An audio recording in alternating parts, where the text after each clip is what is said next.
heartbreaking losses, John Avery and the Enforcers must win. We can't put a complete game together yet. And it's getting old, you know what I'm saying? It makes me sick in my stomach. Avery has been stopped tonight. John Avery is so fast. XFL Player of the Week. It's all John Avery. A lot of people pat me on my back, tell me how good I did. I don't want to hear that. I don't like losing to nobody and nothing.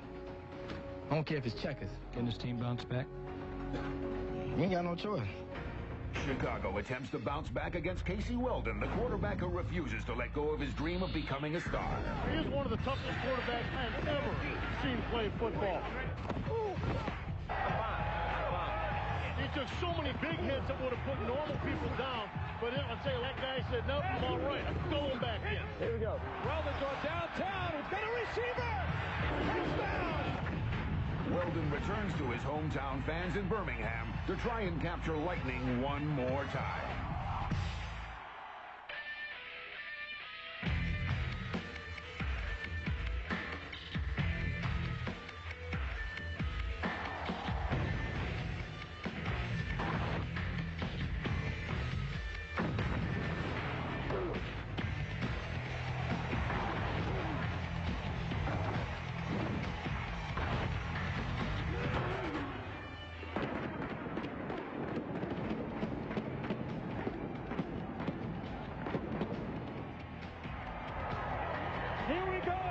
Week 3 of the XFL, and Birmingham Bolts fans are hoping their team can charge on to victory again here in the Deep South. Today, from historic Legion Field, it's the XFL on TNN, the Chicago Enforcers, and the homestanding Birmingham Bolts.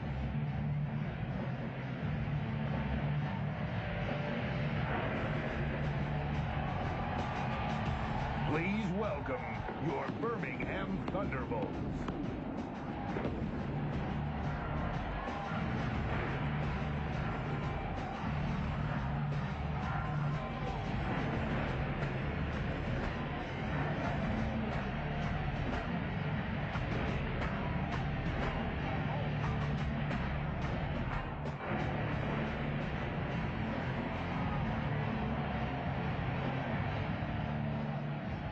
Well, you know how we started off here in the XFL. Forget that coin toss. It is time for the scramble for the ball. And let's go down the official for all the introductions, Steve Hammond.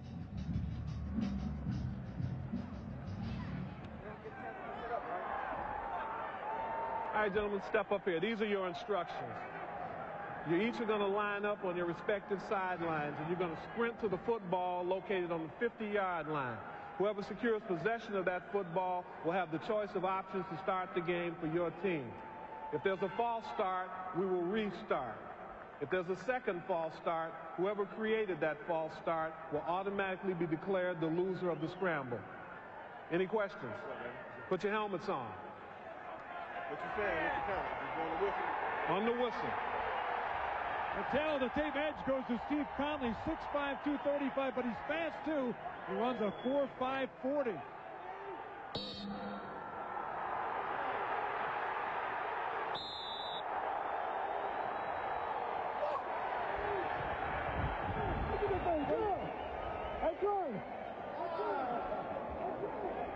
Well, fast, but perhaps not coordinated. Bob Golick, Greg Benavides, welcome again to the XFL on TNN. Bob's a tough guy, so he does not have the gloves on today, but you want to talk about tough on the field so far. John Avery for Chicago. He might be, Bob, the most exciting player in the XFL. Most exciting and the most versatile. This guy has done everything in the run game and in the passing game. He's starting to warm up a little bit too, but you can tell from his emotion, he really wants to make this team work. When you talk about tough in this league, you might start with Casey Weldon, the quarterback for Birmingham, who's been terrific in the pocket so far for the Bolts. You know, there's a hometown guy in Jay Barker sitting waiting his turn, but as long as Casey Weldon takes the hits, keeps getting up, and keeps making the big plays like he has, he is going to hold on to that starting spot for the Birmingham team, and I'll tell you what, he is one heck of a leader. Birmingham won the scramble. They have elected to kick off. Chicago will get their choice to start the second half. If we go to overtime, then, of course, the Bolts will get that opportunity once again to decide. You know, we're seeing, one of the things we're seeing is when teams are winning the scramble for the ball, they're actually starting to kick off instead of receive. Fine football coach Ron Meyer turned 60 last night. He's been a winner everywhere he's been in college and professional football. Jerry Donato, very familiar to fans in the Southeast after coaching at LSU and Vanderbilt. Head man of the Bolts, 48 years age. He is from Brooklyn, New York. Brad Palazzo will kick off for the Bolts. Royal Preston is the single man back deep at the goal line, and here we go. Preston will move up to the 10 and grab it for Chicago. Down the sidelines, he's bumped out of bounds at the 30-yard line by Duane Butler. And after the 19-yard return, the enforcers take over near the 30-yard line. Well, it's going to be a big game here for Chicago, looking for a chance to get themselves a win to take back into Chicago. We've made this comment before. They have been out of their hometown for about 50 days now, have not seen Chicago. Some of these guys actually have homes and apartments there that they've never been to. Some guys have never even been to their home city.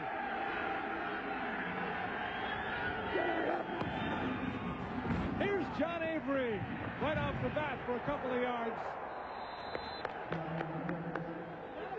Speaking of home cities, Bob, this area here in Alabama was ravaged on Friday with a torrential storm. A tornado came through, plowing trees down.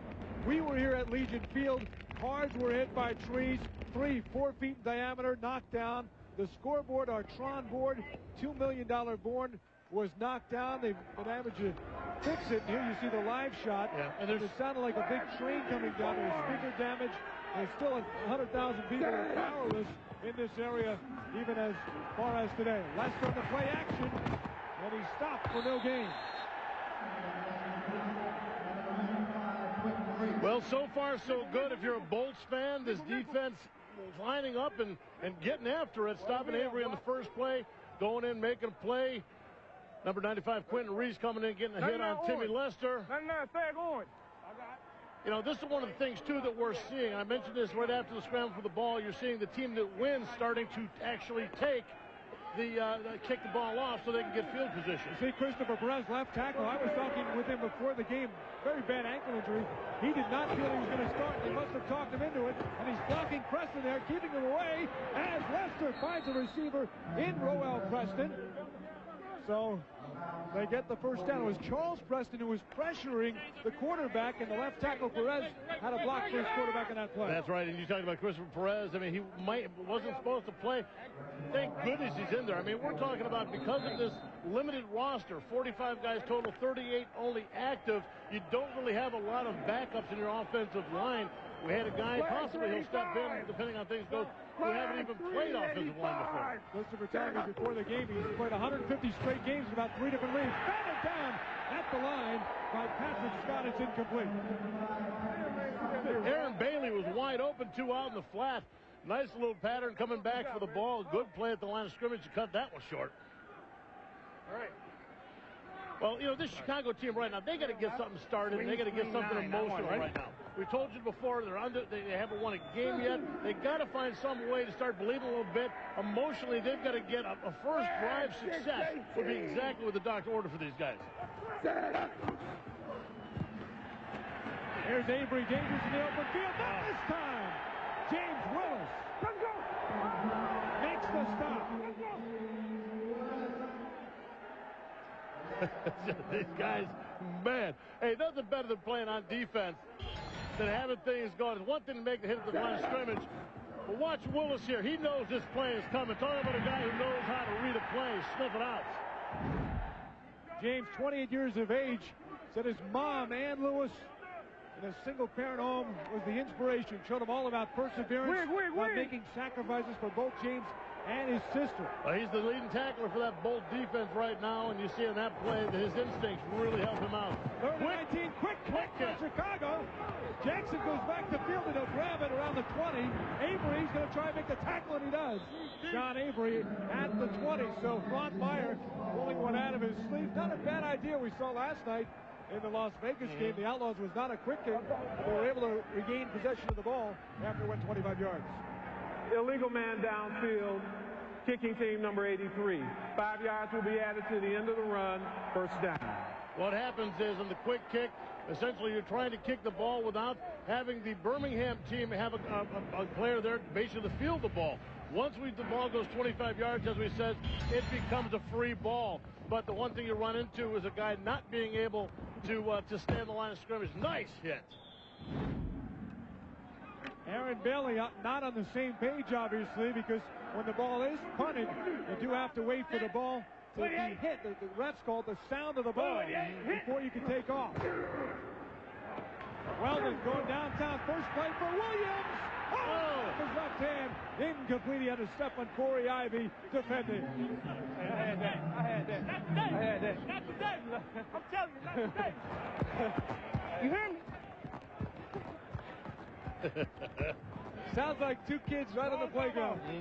I had it. No, you didn't. Not today. Just say, one of these games will start off this way with a little friendly John back and forth. But go back, catch these two a little bit later, maybe the third quarter, going into the fourth. Corey Ivy's got a couple of picks already for Chicago. Birmingham, one of the best passing teams in the league.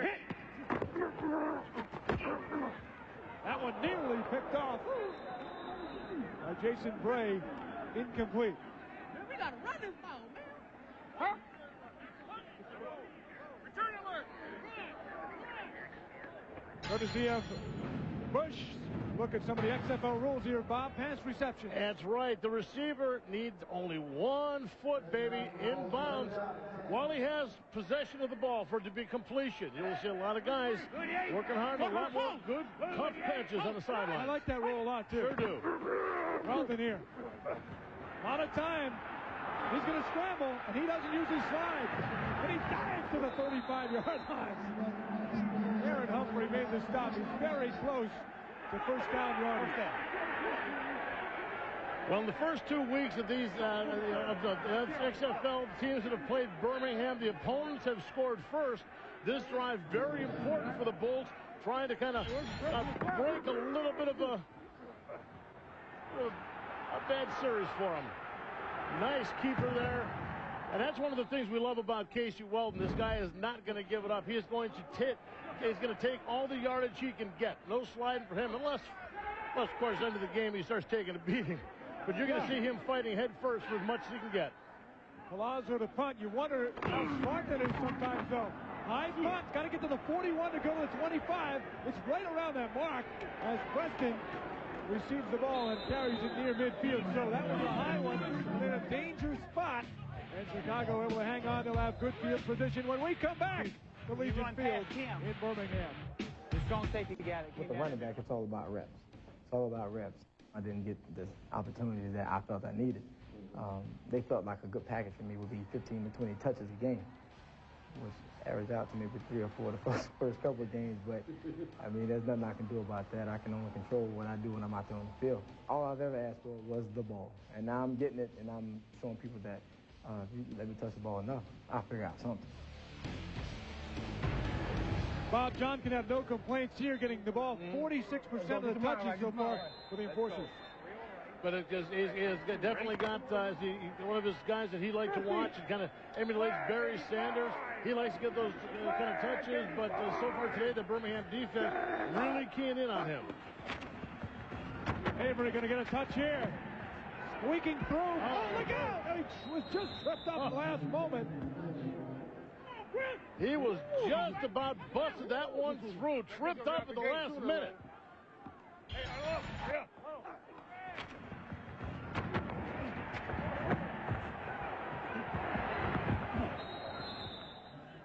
I think it might have been Keith Franklin who just got a piece. Avery just darted through there. He's not a big guy at 5'9", 190 pounds. What do I got? Well, you know, he's close to the first down. That's right. They're going to go and measure now, but he's one of those guys, as he drags it out sideways like that, as soon as he gets those shoulders turns and he accelerates, man, he's going to hit the hole. It's short. You can see there, he's just a little short of the first down.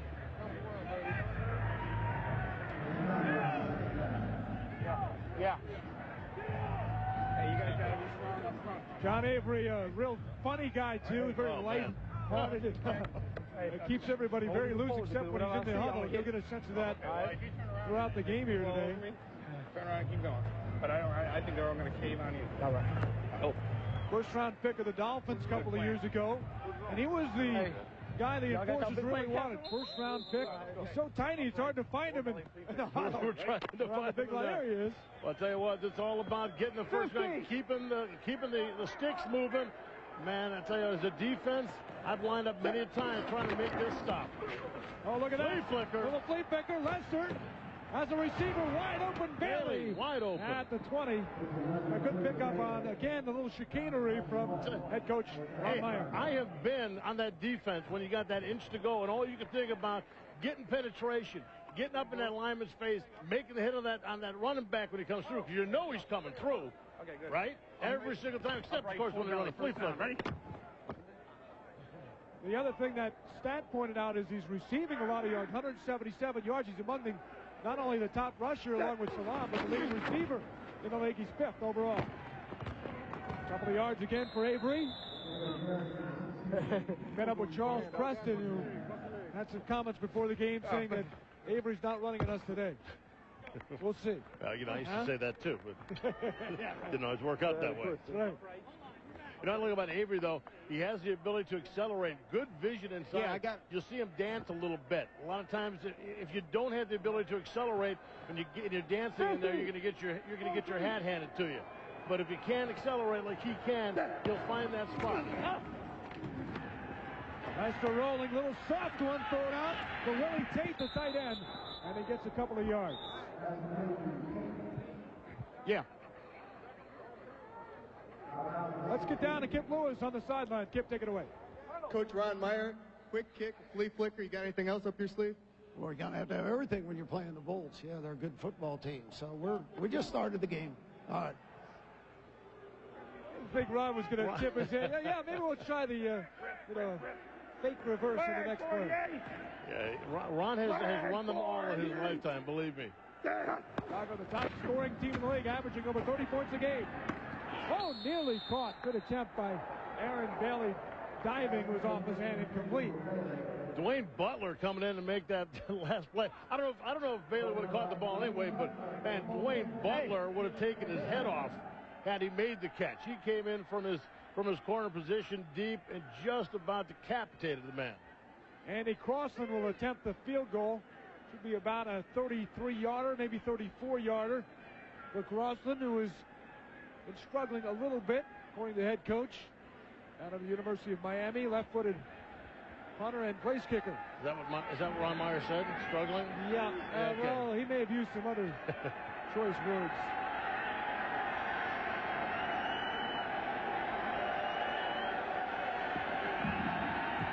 Crossland's kick. And this one is perfect from 33, so the Enforcers are on the board first here at Legion Field in Birmingham. The XFL on TNN is brought to you by Lugs, the boots and shoes with an attitude, since you never know what you might run into. Lugs, boots and shoes. By Warner Brothers' new motion picture, 3,000 Miles to Graceland, in theaters everywhere, Friday, February 23rd. By the United States Army, an army of one. And by Smooth Busch Beer and Easy Drinking, Busch Light. Well, the crowd loving it here at Legion Field. Not the score, but the atmosphere and environment coming out in a cool, a nice Sunday afternoon here in Birmingham, about 48 degrees. Bob got his luggage somehow after a couple of days. Got able to get a jacket on. Did you lose it on an airplane? What happened? Nah, they kept my whole bag, you know. Kind of going through it, see if there's anything cool to wear. Alexander near the 15. Got up to the 25-yard line, and that's where Birmingham will start. Well, Lee Raymond occasionally gets under the skin of head coach Jerry Donato. Let's see what Lee's got in store right now. Lee, take it away. Coach, 3 games in a row, you guys find yourself down early. What is up? Are you guys getting up late or something? Yeah, we're going to have a good series right here. There you go.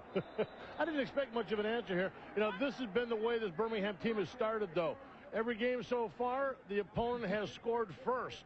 And I think Jerry Donato was well aware of that and didn't need to be reminded by Lee. Lee loves working with Jerry, doesn't he? I don't think they'll be exchanging greeting cards this year. As there is an injured player on the field.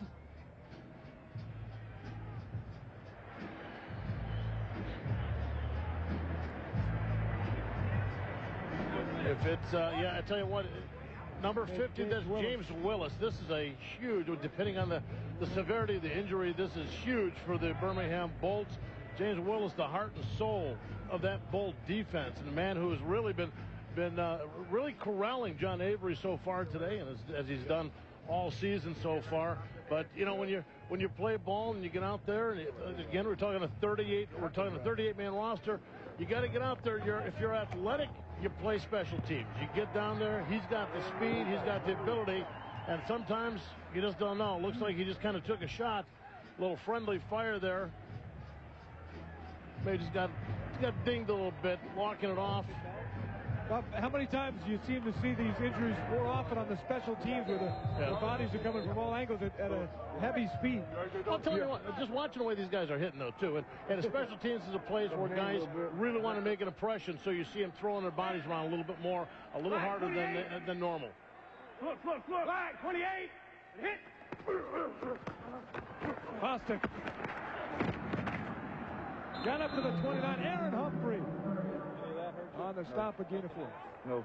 Okay. Nothing in that. Go out? No. He was everything hit the ground? Everything just hit. That's all. Huh? I'm all right. You remember hitting the ground, everything that happened? Oh, yeah. What'd you do over here? It sounds like that's what it was. Just got his belt rung. But they do have to check. You've seen a lot of times checking the neck, making sure there's no neck injuries. But Bostic again. A 100-yard game last week. Well, we talk about Casey Weldon and what this guy does as quarterback for the Bolt team. James Bostic has just been tearing it up for these guys. Although Weldon kind of runs this operation, Bostic is a guy that really gives him a nice balance, gives him some options, and takes some of the pressure off him so people just don't line up and come after Casey. He showed us his tattoo. Never enough respect on his left arm. He's trying to earn it today. Diving up is Bostic for the first down. Unless you're an anchor in the middle of that defense, you're out. You going to be ready here in a sec? I'll be back. I'll be ready to go. Just got a little ding, ready to go. So that's good news for the Birmingham Bolts. Mr. Willis a little friendlier with Lee Rearman, Bob. I don't think James really knows who Lee is yet. He's still trying to figure out who his own teammates are. You know, you get things like that. You do things like that. You feel disoriented, so you start like naming your own teammates. You know, my head's okay. I can at least know who my teammates are. Oh, Weldon rolling. Oh, he's so comfortable. And amazing how a couple of weeks difference here to Williams, because we were here 2 weeks ago for the opener. This crowd was booing Weldon. Hey, don't do that no more, man. They were asking for their backup, Jay Barker, popular guy here in Alabama. I'll tell you what, Kevin McCullers, the linebacker that basically comes free, but take it out right there to Central Williams. Nice throw out on the sideline. There's Jay Barker. He's kind of the town favorites. Out of the University of Alabama, he gets into this place, will go wild. But Casey Weldon doing everything he can to control this offense and be the leader of this Bolt team. Good throw there, and Ed Smith, the tight end, for a gain of a couple.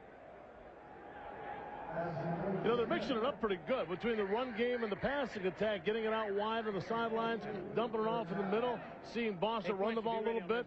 Yeah, and I think this variation is going to take a little bit of the heat off of Casey Weldon.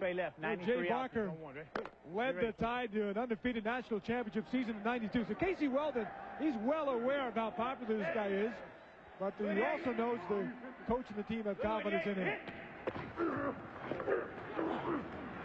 Weldon going long. Jackson for an arm out, nearly pulled it in with one hand. It was incomplete, but at least thrown to the point where it could not be picked off. And that's, again, the moxie of the quarterback, Weldon. Yeah, he's not, he'll work his short and work the short game a little bit, but then they want to keep that defense stretched. A little double move, nice double move by Quincy Jackson, but good coverage. Good coverage by the enforcers. All right, now here it is. The big punt. It's got to go to the 33-yard line, and it's live. And you notice Chicago is a player right up around that 33-yard line, just in case. It's a short one. Palazzo gets it off, and the deep guy, Preston, will get it at the 15. Preston angling up. Good return of about 17 to the 32, and the Enforcers with the lead will take over there. Chicago on top early, looking to build here at Legion Field.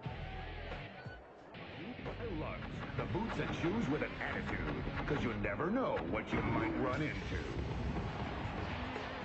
This a feature Casey Weldon hopes he is not in again. The Lugs hits of the game. He took a beating last week.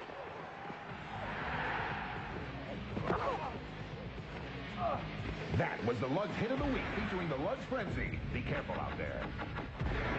That certainly was a Lugs frenzy. It was not one hit of the week. It was the heat that. It was the hits that Casey Weldon kept taking. And like we said, we've talked about Jay Barker. I know what it's like to have a guy sitting right behind you, getting ready to take your job away. And I tell you what, you'll do anything to keep your butt up off the turf and go out there and play. Casey Weldon did a great job of that. Lester again. The Bailey got away near midfield, and Willis came back for the injury.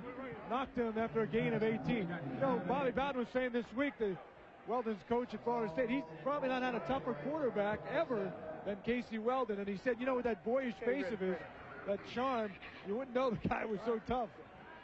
Yeah, so far he's proven it. It keeps getting hit like that. That boyish face is going to be a thing of the past. Wait, go. Defensive guy, you never had a boyish face yourself. I wasn't even born with a boyish face. Yeah. Avery looking to fly through the hole, and he gets to the 40-yard line. John Avery, explosive for 9. Nice trap up inside. Avery just seeing the hole, no fooling around. We saw it early on how he kind of took his time trying to spot the hole. This time he saw it quick and accelerated. This Chicago team is trying to make a name for itself. Like you said, they have been gone. They have been on the road for 50 days. They have not seen their home turf since the season has started. And they're anxious to get back, and certainly a little ticker tape parade would be nice after a win. Avery again, this time only a few. A lot of underwear when you talk about a 49-day road trip. Wow. I think if you mention it with a lot of these guys, I think the word commando will come up quite often. Avery. Okay. Upright. F8. C8. First down. Ready? Look for me. I'm about to hit on the field. Okay. Look at 50.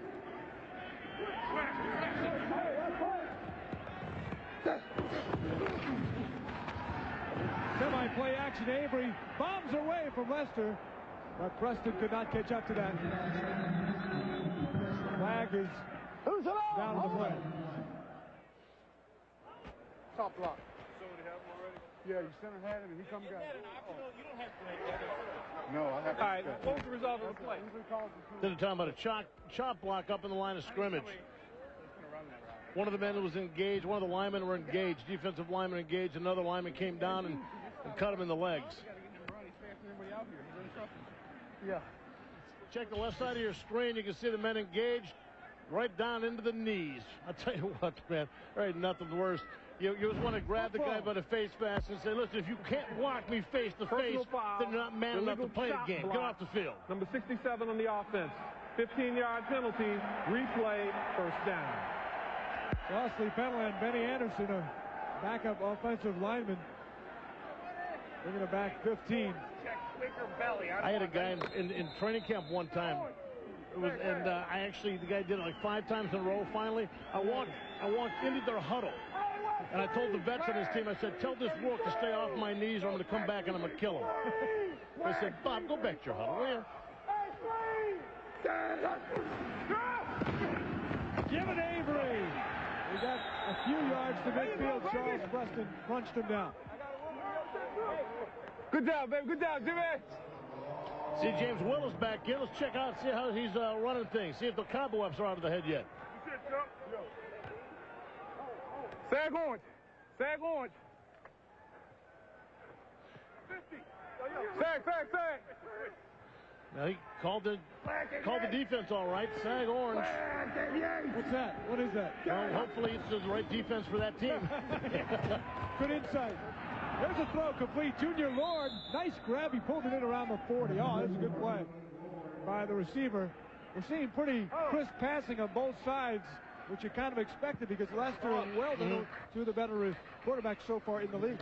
You're starting to see a little bit more, more sharpness out of the receivers. 99, sag on. Get out, D. Sounds like they're just kind of playing kind of a base coverage, zone coverage defense against basically looks like a pass-oriented, got a shotgun situation. Avery's in the front, and he wants it. No, he goes downfield. That was a late hit. And nobody home. I thought that was fine. That was a late hit on the receiver, the defensive back? No, it was a late hit. No, it was a late hit on the quarterback. Oh, the quarterback, yeah. Quentin Reese came through right at the end and all day. Took a big shot at Tim Lester. What? On that. All right.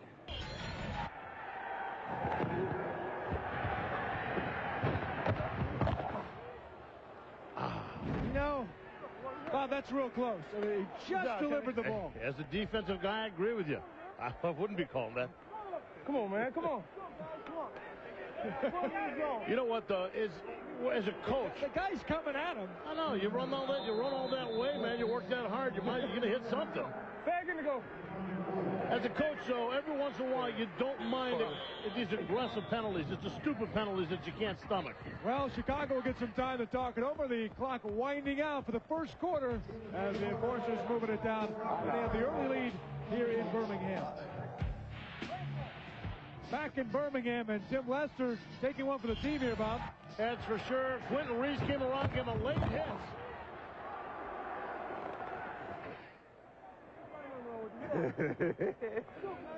I'll take those shots all day. Let's go. We need this. Hey, any way you can move the sticks and get that first down as an offense, you're going to do it. And if it means taking a shot in the back and get a penalty, they'll do that too, man. Yeah, without that hit, it would have been an incomplete pass. Now they're in field goal range at the very least. Marching at the 24. 3:38. Avery. Look at him down. Oh, look at that. Fumble the ball. And Birmingham has recovered. Calvin Dixon recovered it. Avery coughing it up.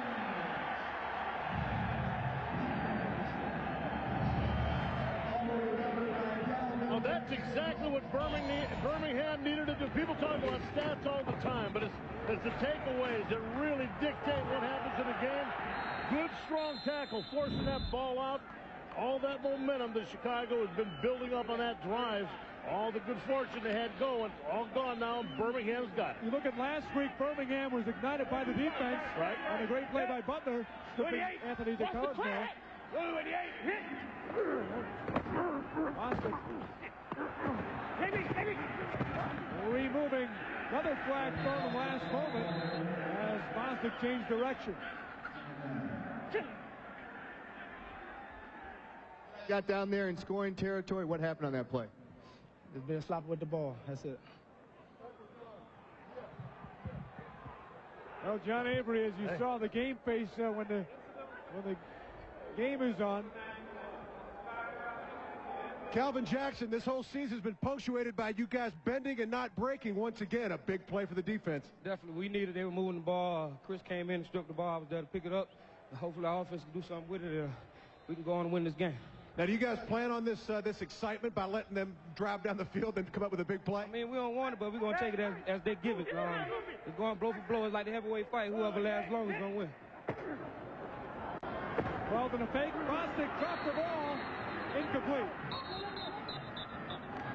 Chris Schelling caused that fumble. We were talking about last week's play caused the touchdown on Butler as he made the hit on the Cosmo, and that turned the whole game around. Right. Fourth quarter of last week's game. And you kept talking to John Avery, and here's the guy. You talk about this being a team game. 24 option on one. But when it comes down to you, one guy that you can specifically say, hey, I dropped the ball. Man, the weight of the world is on your shoulders. Right now, John Avery can't wait to get that ball back. 28, hit. Draw. Inside handoff, it's Bostic. And And he is earning his yards, and you can hear the crunching going along just for a couple of yards. Some big hitting by Chicago. It's going to be close to a first down. It is. Well, the one thing is both these offenses, they're finding out that there's a lot of yardage there. I mean, there's a lot of yards in front of them. They have got to get it going. They got to keep the sticks moving. And if they don't, you know, it comes down to field position game. Right, 90. He moves. Right, 90. Good hit. Well then, nice. Short throw for Williams. Gain of 5. You know, for a team that's coming on, they've got some good timing down between the quarterbacks and receivers. Come on, man. You saw move. Defense, back up. Stack 8 coming through. Ready? Hey, I'm probably saw move now. Chicago came in last in the league against the pass. And while they're working Bostic in, certainly Weldon's well aware of those numbers. Steve Smith in motion. Bostic earning some yardage to the 40. Birmingham, one of the teams that has not decided to use nicknames. We asked James Bostic why the team says, let's go with our last name of the back. When you're trying to make a name for yourself, when people don't know you, a nickname, people still not going to know you. So we told younger guys, you know, like, if you want somebody, you want to do good, you want somebody to recognize you, show them your name. Well, Craig, there's definitely going to be some names that we're going to recognize after a while. Bostic is one of them, 6 rushes, 20 yards so far. It's tough yardage, but he's a big part of this Bolt offense. Well then. Nice. Oh, he fired it. Now they're going to incomplete. They're going to call it incomplete. Gordine really should have had that ball. It was a well-thrown strike. Gordine was diving, and he could not come up with it. You know, that receiver position, it's all, I mean, there's a lot of responsibility. You got to get away, especially in the XFL. You got to get away from the bump and run if they're going to man you. You got to be able to find the open spot. But then, on top of all that, you got to be able to catch the ball. Without catching the ball, the rest is moot. Should he have had this one? Watch this here. Oh, yeah, without a doubt. He makes the break inside, finds the open spot. The ball hits him. It could have hit him in a better place. Banged his knee, it appears, on the play. You see him finish up at the end. They took a shot on him. Yeah, got his ankle twisted a little bit there at the end. Yeah. The guy who hit him was Aaron Humphrey, who's playing with a chip on his shoulder. He says that Chicago has just given away $5,000 in their first 2 games. Yeah. We talked about them being 0-2, but they have been in both games. In fact, feel they blew the game as you look at Humphrey last week against LA. Blue 35. Flag on the play.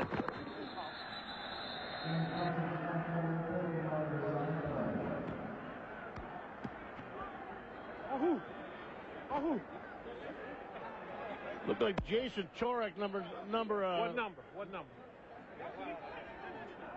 Looked like number 97.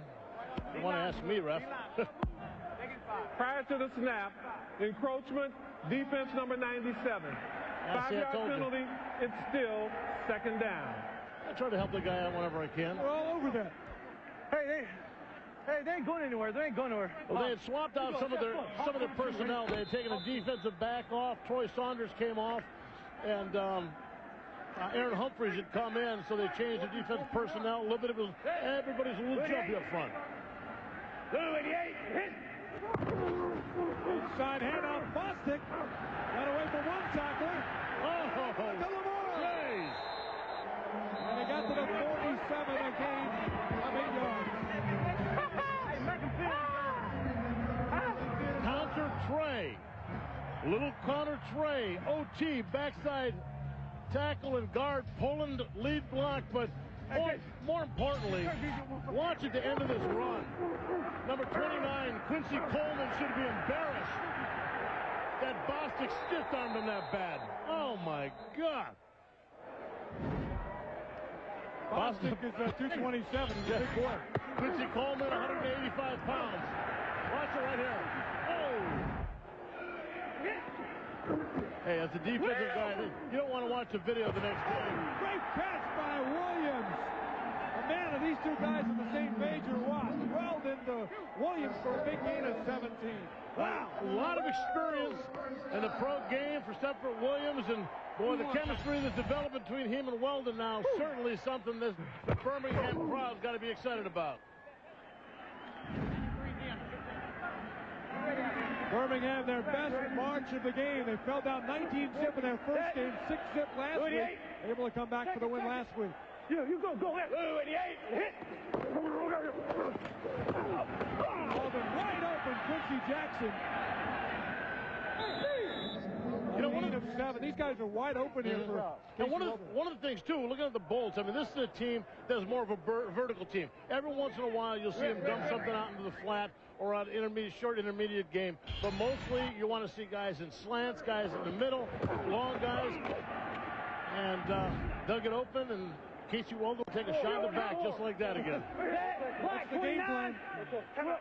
Black, 29. Good job. Timeout called by the Chicago Enforcers. Chicago. Okay, now I'm loose. I got here. The XFL on TNN is brought to you by the motor oil that provides maximum protection. Castrol GTX Drive Hard. By Buell American Motorcycles. To win one, visit XFL.com. By Burger King, got the urge. And by Stacker 2, the world's strongest fat burner. Hey, these Bolts fans are having fun and watching their Bolts on the best drive of the game so far for the home team. Look at that, 9 plays, 59 yards so far, eating up some clock. 29. Blue 29. Hit. Bostic finds a hole. He's got the first down inside the 15. And the drive moves on for the Bolts with a 14 gain of 6. What a mix they've got going offensively between the pass game and the running game. 29. Hit. Straight handoff.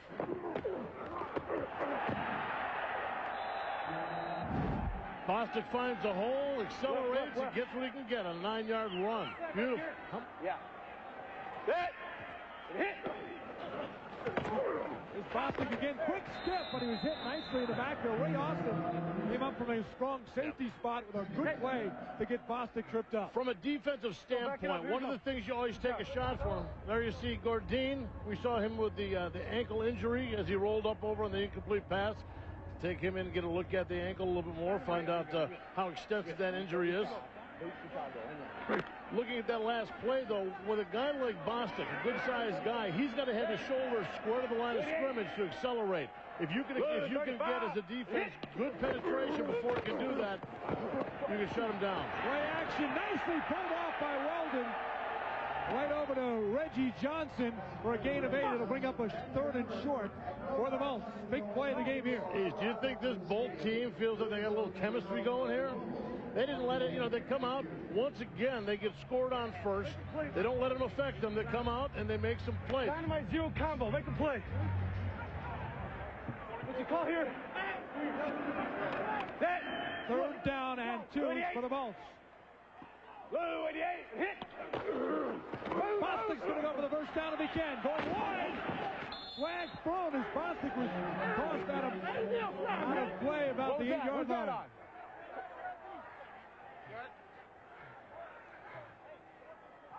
It's holding in the backfield against Birmingham. That's a costly penalty. Although, let's see what they do here. Did he make the first down? He declined it. Previous spot, or it's going to be 4th down right there. You got to come in. You can't go over there. You can't go over there. Come on. Well, one of your options is having it be 4th down. Holding offense number 71. That penalty is declined. 4th down.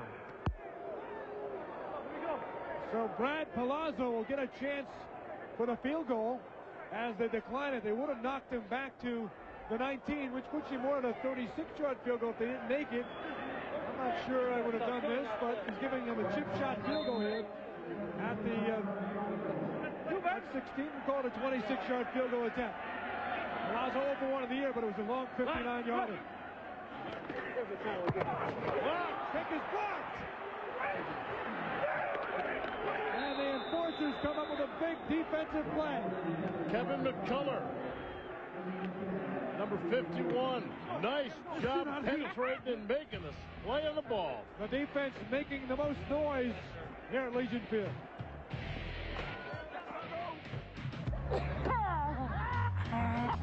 Getting all painted up, so hopefully I'll be that guy that's on TV saying, look at this moron, it's 40 degrees and he ain't got a shirt on. You smell what the XFL is cooking. All right, the Bolts cheerleaders and the fans here enjoying the atmosphere. Chicago leading 3-0, but they had to be upset. Well, you never know from a cheerleader what happens in the game, because they always have that smile. Well, and other things. Look at it now. Now we get Lester and John Avery back on. If you look at the Bolts, they didn't get any points on that drive. They ate up some clock, 7 minutes, 30 seconds, but they kept Avery off the field for that long. Now let's see if the defense can shut him down. And they smacked Avery to the turf on that play, but you got to connect, Bob, on a 26-yard field goal. They're just giving it to you, and it was blocked by McCullough, who got in. I guess they didn't block McCullough very well. No, he was wide open. I mean, he came between the tackle and the tight end, and boy, it almost hit him in the legs. He came through so far. But you know, look at John Avery here. We've talked to him. We talked to him yesterday. He is just a determined football player. You know he's going to want to make up for that fumble in last series. Lester, a little fake. Going up to Bailey, up top. Great catch by Bailey. Aaron Bailey. Well, pulled a little fake and then took off. Big gain of 29. Lester to Bailey, and the crowd is giving it now to the Birmingham defense. I'll tell you what, it was a beautiful double move. Aaron Bailey, check out Aaron Bailey. You're going to see Lester first pump the ball and then let go. At that point, Bailey had made his second move upfield. What a great concentration of pulling that ball in. Schelling was asking the ref to see if the hit knocked the ball loose, but Bailey got the call.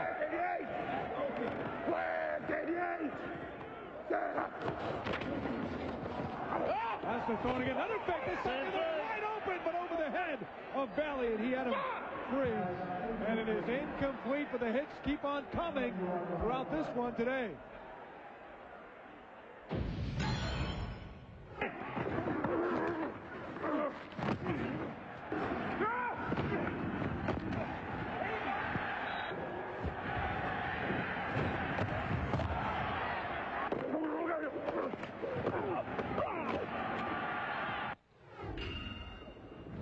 You know, Bob, Casey Weldon has to be happy. He's only in one of those big hits.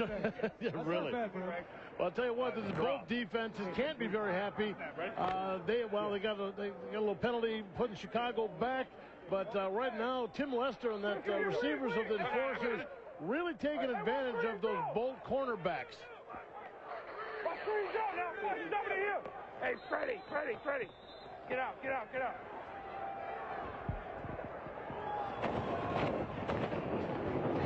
Lester to Avery. Look at him change direction.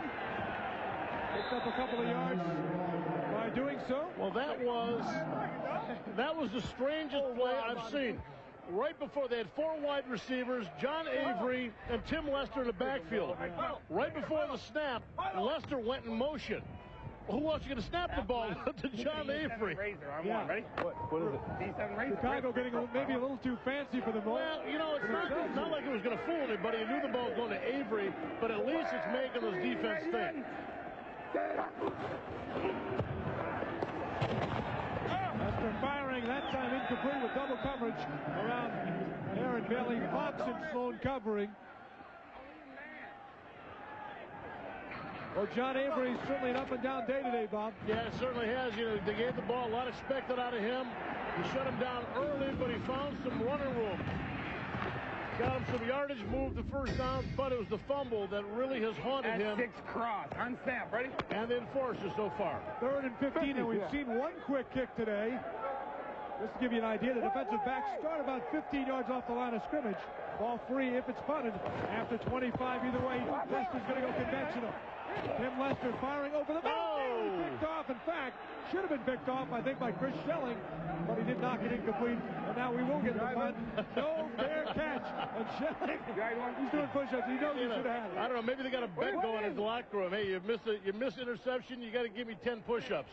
He figured get him done right away. Good coverage underneath James Willis, but it was Shelling coming from the safety position, making a beautiful snap.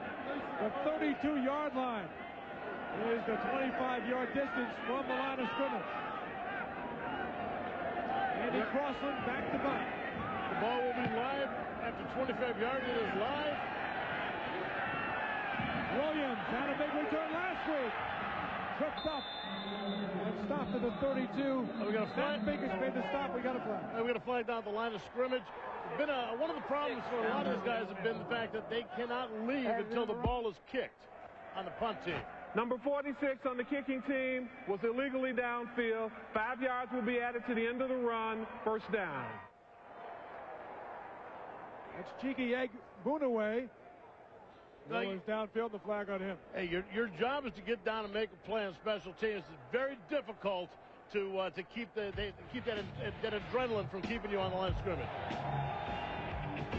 Hey, I'm Amy. Even though my degree is in early childhood education, my passion is for health and fitness. That's why I combine the two and become a personal fitness trainer. But my favorite thing to do is cheer for the Birmingham Thunderbolts.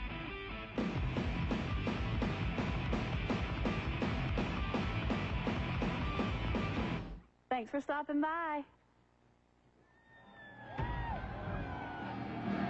That was for you, Bob. That reminds me, I haven't worked out today. When was the last time you worked out as Amy entertains the crowd here in Birmingham? A college degree, by the way, for Amy. Oh, in fact, all the Bolt cheerleaders. I was doing some homework on this. She went to college?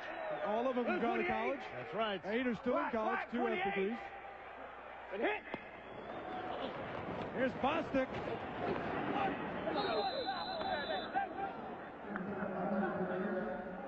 Amy Beasley. Frustrating drive last time when they took it down the field and didn't get any points. They'd like to get on the board here. They're used to being behind them. Let's go. Trey left, 92. Hard three now, hard three. Well, you know, they know, and they've got to have a lot of confidence in the fact that both their run and their passing attacks are working. But they just also know they've got a lot of yards in front of them before that end zone. Unfortunate blitzing. It's batted down right at the line of scrimmage. Aaron Humphrey made the play. We talked to Aaron yesterday. Good job, Ray. Tough guy, tattoo, bald head, ready for the WWF. Was that scary? Here we go, double right gun. Double right gun, 76-8. Z corner on one. We talk about Casey Weldon, what he's doing in this passing attack. You know, when we talk about how it's a vertical game, one of his problems is he's not dropping into the traditional 7-step drop. He's just taking short drops. That's why he's getting popped so many times. This time in the shotgun and on the move, Weldon. Nice soft pass. Nice. Good reception by Williams with Corey Ivory hanging all over him. And Williams still brought it in. Let me up. Let it go, baby. Woo! Let it go, Casey. Here you go. Trip tail. Why up? Hawk cover 93, Z under on one. Let's go. I got 8 seconds. You're listening to Step Williams there, and you can tell how much he's enjoying things today. 27-year-old wide receiver. What we got? 2 minutes. Okay. 2-minute warning. Or do we keep going? Half. Back at Legion Field, another terrific crowd on hand. In an area that loves its racing, they got out and made sure they put the XFL on their sports calendar today. Weldon over the middle. Has Jackson. Jackson did a block. And he gets to the 30 before Humphrey caught up with him. Gain of 18.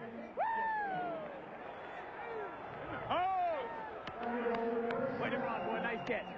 Nice catch. Easy work. Easy. Okay. Quincy Coleman slow to get up for Chicago. This Bolt team, though, they got to put some points on the scoreboard. They have proven themselves that they can move the ball, but going into halftime, they cannot go into the halftime down 3-0. They got to put something on the board for all the work and all the effort they've put into this game so far. They've had the ball for 15 minutes, more than Chicago has. Weldon's looked pretty impressive as well. Let's see what happened to the Coleman. Watch Boston. Right there. Jeez.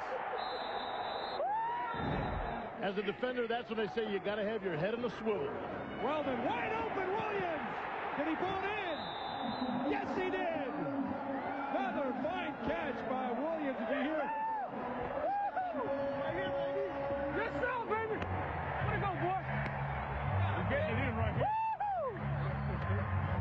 Williams and Jackson sound like they're on a roller coaster ride. Sounds like Cedric Williams is just like in his rookie year in pro ball. Like he's never played before, having fun. Or 60. That was at 35 or 60 on one. Let's go, let's go. He has been around a long time, and he is playing like he's been around the game a long time. Step. Blue 60. Got him down to the 6, first and goal. Blue 60. And hit. Weldon rolling right. Got a receiver. Came from McGuire down near the 2. These receivers, Williams, Jackson, and McGuire all live together. The 3 of them, they're very close off the field. In fact, they're all very neat, too. Steph says you have to be neat. 128. Well, right now, they're working. The defense, Chicago defense, is blitzing, so they're really... Slot R wing, H over 34, goal line on 1. Let's go, let's go. They're leaving those corners out in man-to-man coverage, one-on-one on the outside. Don't! 28. Stay inside. 28. Watch the ball. Johnson in motion. Bostic follows him in for the touchdown. Hey, get the ball here. Get the ball here, baby. James Bostic, a 2-yard touchdown. Let it go, baby. His second touchdown of the year. Now the all-important extra point. But keep in mind, they're only clicking around 40% on these extra point attempts. 95. Absolutely incredible how important these extra points have become in XFL football games. 28. 28. Hit.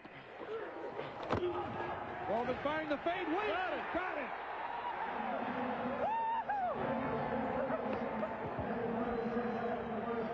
That was just one more pass that Casey Weldon did not see completed as he took another shot. But what a great reception in the corner. So this time the drive pays off, and a lot of smiles on both the sidelines and in the crowd here, Legion. This is about the most complete I've seen this Bolt team look so far this year, Craig. Don't you agree? I mean, the run game with Bostic, using them a little bit in the passing attack, and then their vertical game, getting it, and even the short dump stuff in the middle. They really have found some good chemistry. 28. Hit ball.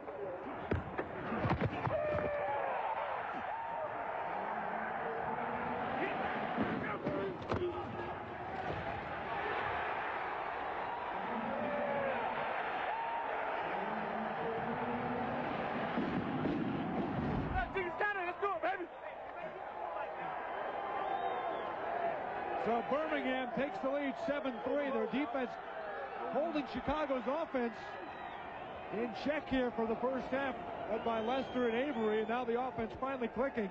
And you can not only see the confidence, you can hear it from Birmingham's offensive attack. Preston at the 10. Morrell. Oh, he got to the 25, where he was met by Cedric Curry. All right, courtesy of Bush, let's take a look at another of the XFL rules, Bob. Got that right here. The forward motion rules.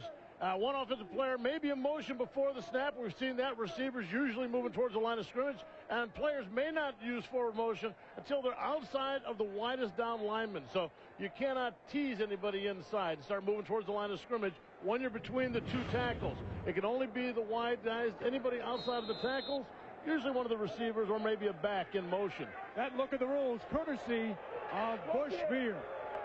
1:31 to work with for Chicago. Avery in the open field. Look out! There you go! Shelley caught up with him. Chicago in the hurry up. They do have 2 timeouts. Go! Right or left? Left. 662. 662. 662. Not going here in the hurry up. It's a very slow hurry up. Avery.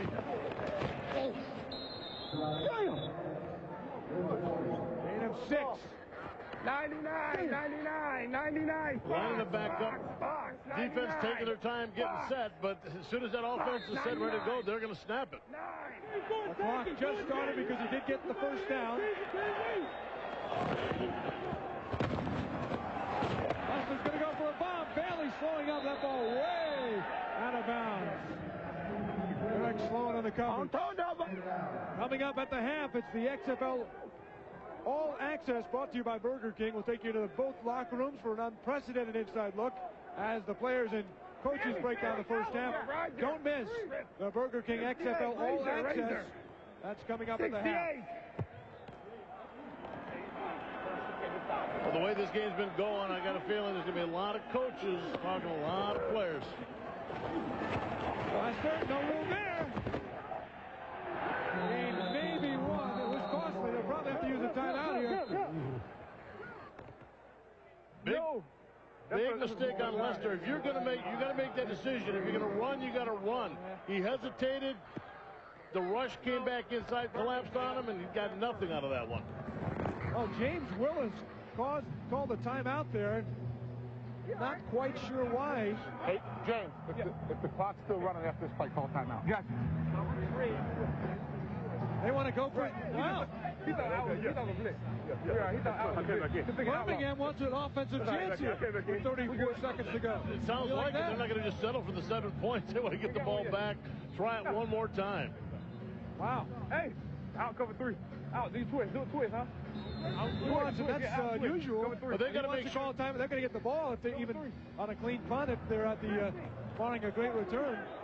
And they're deep in their own zone, most likely. 34 seconds, and they're going to call timeout if they don't make it on 3rd and 9. You just heard it. Lester. He had a wide open receiver in Preston, but he threw it out of bounds. They don't have to waste the timeout. They're going to get the ball back on 4th down. Quentin Reese with another good pass rush inside, and hey, they know what they're doing, the Baltimore Bolts, or the Birmingham Bolts, that is for sure, as they keep a little time for themselves to make a play. Hey, Steph Williams, who had the first punt return for a touchdown in league history, 95 yards, an XFL special. Ball is live at the 35, off the punt on 4th and 9. Steph's going to get a shot. Good high punt. Great punt, back to the 10, backpedaling. May not be able to rev it up, he cannot. And the clock, also with the great hang time, 11 seconds ticked off the clock. Run the clock out. Let's go back to last week in Williams. Yeah, he made the, once he found his spot, he saw it, he made the acceleration. It was like he saw that opening right from the first 5 minutes, first 5 yards of the run.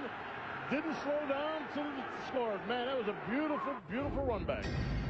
Now, Bob, what do you think of the bravado now on Jerry Donato's part? Do you think, with just 18 seconds left, he's still going to try and throw it downfield or just take it in? I think they're going to try. They're probably going to. I would think they would try and get something out of it from the formation. It certainly looks like they're just going to end this for him. Jerry was probably counting on a good return to maybe get a field goal attempt. Didn't work out. So the first half ending, Birmingham leading 7-3. James Bostic, a lot of preseason hype for John Avery, but a big statement by James Bostic in the first half. Yeah, I'm just trying to go out there and get it done for my team, trying to get a victory in.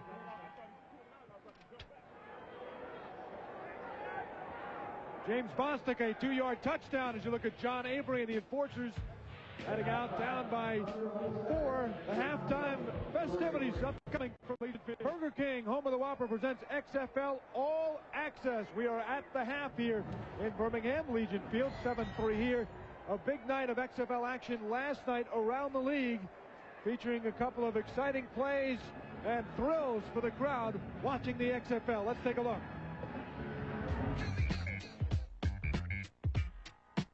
Are you ready for some XFL football in the desert? Second down at 13, volley, LA. Volley. 18-yard touchdown. Bobby Maddox looking to throw deep. Maddox throwing deep. He's got a man. He's got a man. The pass is complete. David Dunn out of bounds at the 8-yard line. And Jose Cortez, 36-yard field goal attempt. It's up and good. And Jose Cortez is 3 for 3 tonight with his sock off. A wobbly kick. He's got a field. It's a free ball. It's the biggest ball. That's an XFL exclusive there of over 25 yards. Was not fielded by LA. It's a long ball. He's going to try a 51-yarder. You got to be kidding me. And the Atlantic, he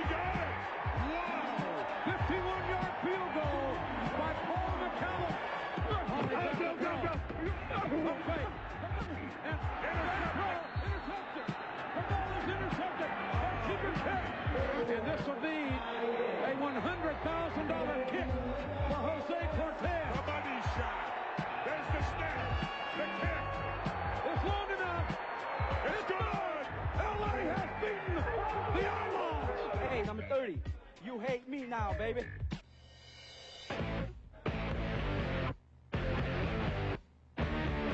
And a quick start by Kevin Conley. There all by himself. He snatches a football, but then loses it. Titus Wyans is there to pick it up. It hit the official. That's a live ball that hit the official, and indeed, call that an interception. It hit the official right in the chest. There's Battle out of the backfield. Touchdown, San Francisco. First touchdown of the night, and it ties at 6 apiece. Battle all alone. Touchdown, Demons. There was no defender in sight.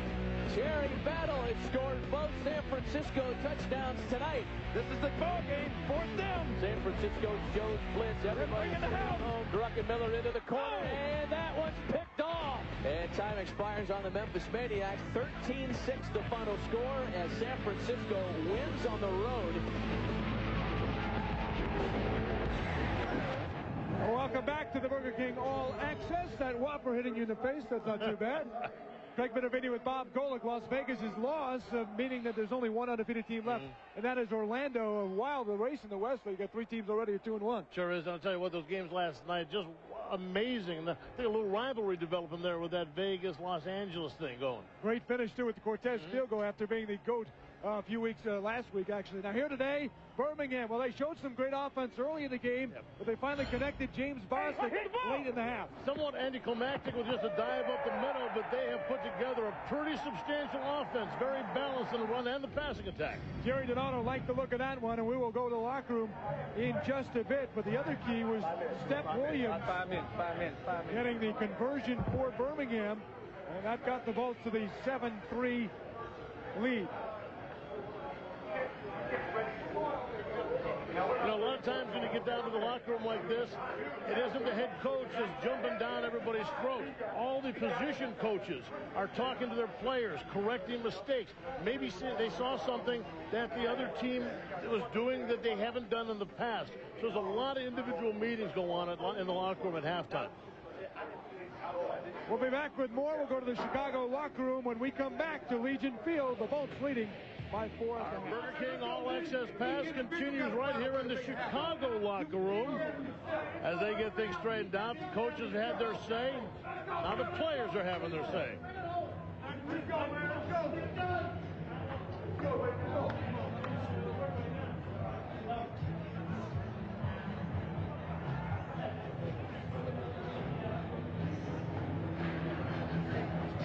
See Ron Myers getting his guys ready, and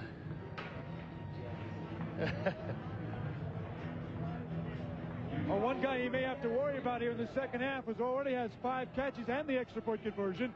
Steph Williams, who had that big play last week for the Bolts. There are no fair catches in the XFL. Of course, here's one of the charms of the league. That's the no fair catch rule. Makes this punt return very, very interesting. Williams will drop back to the 5. Elias missed him. Here he goes. He's got some room, only the punt of the beat. And he's got a beat. Stepford Williams is going all the way. A 95-yard touchdown for Stepford Williams. Unbelievable. In this league, since there is a no fair catch, it's pretty much set up for a return. So probably if it was in the NFL or whatever, I probably wouldn't even feel that punch. That play would never have happened before the XFL was formed. What it's done is it's put the 4th down back in football. The only other guy with a shot at him was our cameraman. He elected to get out of the way. When he caught that one, and as I was sitting on that nice heated bench, and I don't think he had a bigger fan in the stands or in the world pulling for him to take that all the way to the house.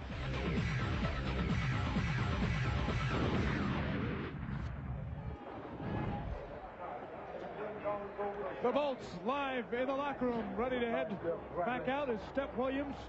And I think Casey Weldon was happy not only for the points on the board, Bob, but the fact that he did not have to go out to the field where it was around 0 degrees by that point with the wind chill. Look at these guys feeling very good about themselves, playing at home. I'm telling you, we talk a lot about chemistry and about what happens on teams and how they develop. And certainly, it's an overused term sometimes. But what we're seeing between Casey Weldon and Steph Williams right now is can't be called anything else. They really are getting smooth chemistry between the two of them. That has been the XFL All Access Pass at the half. Brought to you by Burger King, the home of the Whopper. James Bostic, the touchdown for the Bolts, giving Birmingham their 7-3 lead. And remember this too, guys. I mean, Craig, we're talking about a situation, even though Birmingham controlled the end of that half, they got the momentum. They really looked good. They rallied to get those points on the board, carrying the momentum into the halftime, into the locker room. It is still only 7-3. Hey, Tim Lester. All right, guys, Tim's on the headphone. We'll get him in a second. I got to take this call. I love it. What's up, Bob, with the Chicago offense? They came in averaging almost 31 points a game, the best in the league so far, and they're held to 3 in the first half. Well, Tim Lester's a good quarterback, but I think it's very easy to see that the offense revolves around John Avery. And that defense came gunning for Bear, and that Bear was John Avery. The Bolts really shutting him down. Yeah. Out of 4. Yeah, I'm looking at throwing the 8. Oh yeah. Behind the mic back. Yeah, that's the way it was got before him. Listening to the offensive coordinator Steve Endicott what about of Chicago talk to Lester. Yeah, I don't mind it. I mean, anything that has intermediate route we'll take. I gotta go warm up, coach. Okay, and all the quicks. All right, buddy, I got it. All right, cool. So it sounds like Tim is going to be comfortable with the short, intermediate route passes. That's all right. They just let go. So. Yeah, he doesn't. Oh, he got us because it's so short. So Birmingham, which did win the opening scramble and elected to kick the ball off, will receive to start the second half. That works out nicely, especially when you take the lead at halftime. Start off with the ball, and they gain the momentum at the end of that first half on 0.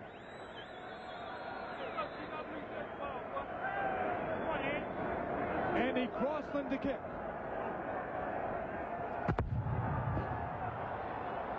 Curtis Alexander takes a line drive at the 8. Up to the 20. Bounces off the tackle. And gets near the 35-yard line. Nice return by Curtis Alexander. Donald McCall on the stop. Time for the Miller Lite halftime stats. This look at the numbers brought to you by Miller Lite.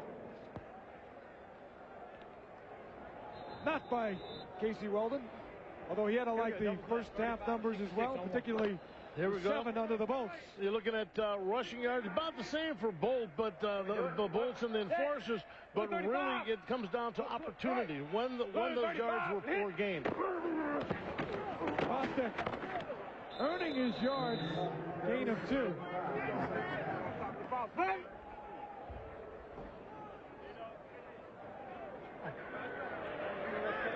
Come on. James Bostic. Here we go. Who helped coach at high school back home. And, just another one of these guys, and it's almost the same story, who just plays for the passion, the love of this sport that has captured the hearts of America for a long time, the game of football. Incomplete. Oh, you're too heavy for me. Well, do-si-do there with Jason Shore and Casey Weldon. Not the first time his shoulder pad has come outside the jersey. Not at all. Well, I'll tell you what, it looks like this unfortunate defense looking to, they only came with three men rushing in the last one, putting a lot of people in coverage. Read right on one. Check out the little dance here, Dan. What's this? Trying to get him up. Yeah, I guess those D linemen are a little bit too big. Do-si-do is popular down here. He's doing it out. He's doing it out. 3rd and 8. Weldon throwing a bullet, and he got his man. What a pass. Quincy Jackson on the catch in double coverage, Bob. He somehow slithered that ball through there. Not only did he have double coverage between linebackers, Humphrey and McCullough, but he also had safety and coverage over the top, and he shot that ball in there.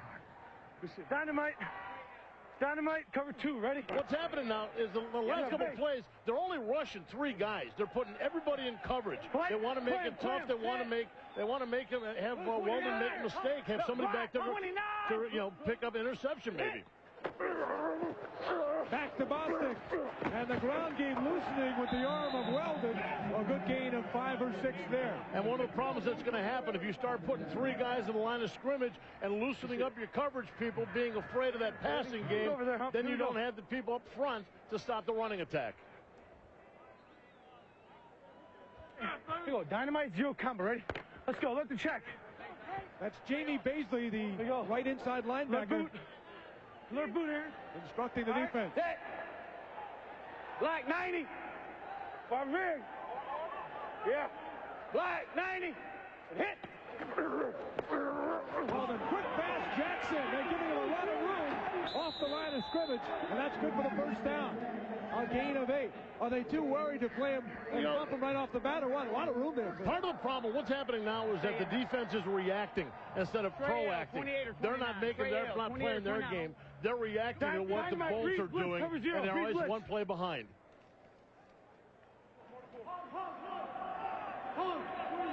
Set.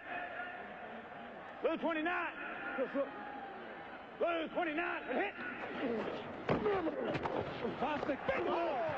And he's grabbed by the shoelaces by Ray Austin, who made perhaps a touchdown-saving tackle. Man, are you kidding me? He was just about to bust it through that second line. Safeties just come up strong. Check it out here. You're going to follow Bostic right through the hole.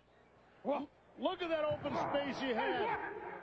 I may be going on a limb, Bob, but I bet even you could have went through that hole. Let's not get cocky. Come on. We talked about the great mix of this Bolt offense.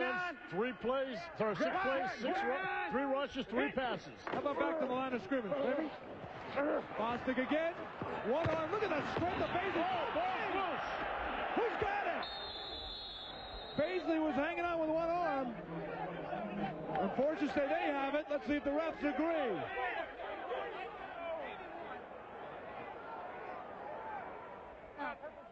The ball belongs to Birmingham. Third down.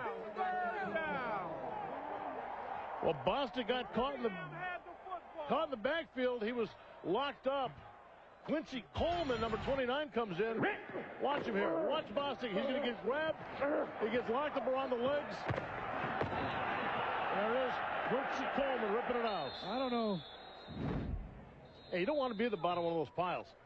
I've been down there, man. Been there? It's ugly. What's it like down there? Oh, it's dark. It's dark, it's ugly, and... I don't know how Chork did not get that ball when it popped out. Certainly was a fumble. Hit. 88.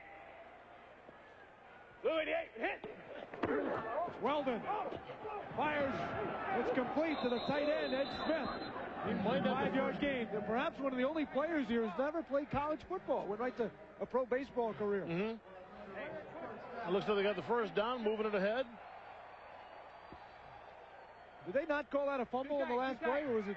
Did he call Birmingham's recovery? Birmingham recover. Oh, nice house again here at Legion Field. They are really supporting their Bolts. Well, the Birmingham fans watched their team beat the Hitmen last week and figured, hey, let's give them a warm reception. Bostic. He picked up a couple, backpedaling. Poor Ray Austin ran into him.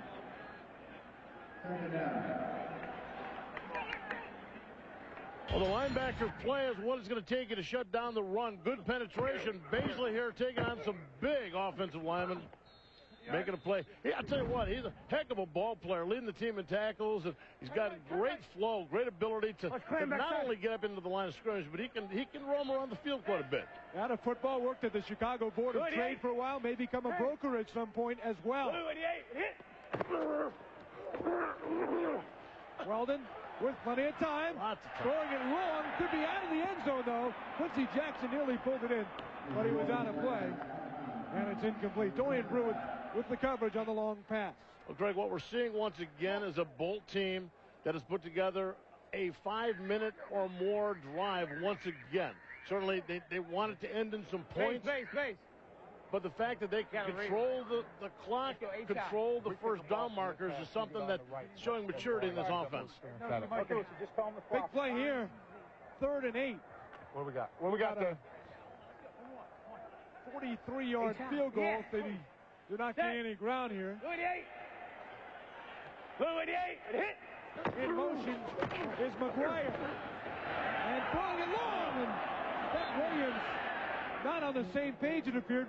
Weldon thought he was going to go to the end zone. Step looked like he cut in toward the post on the blitz. Yeah, good blitz. He had to get the ball away, but he had a receiver in motion towards the line of scrimmage. Tell you what, I love that rule because defensively you have the ability to bump and run. So you figure the offense has to have something for them. And that motion from the line of scrimmage really gives them a full-speed receiver when that ball is snapped. 43-yard attempt. A 26-yarder blocked earlier. Palazzo, does he have enough distance? Attaboy. No, he's short. This time it was straight, but Palazzo came up a couple of yards shy, and so does Birmingham, trying to go on the board early here in the third.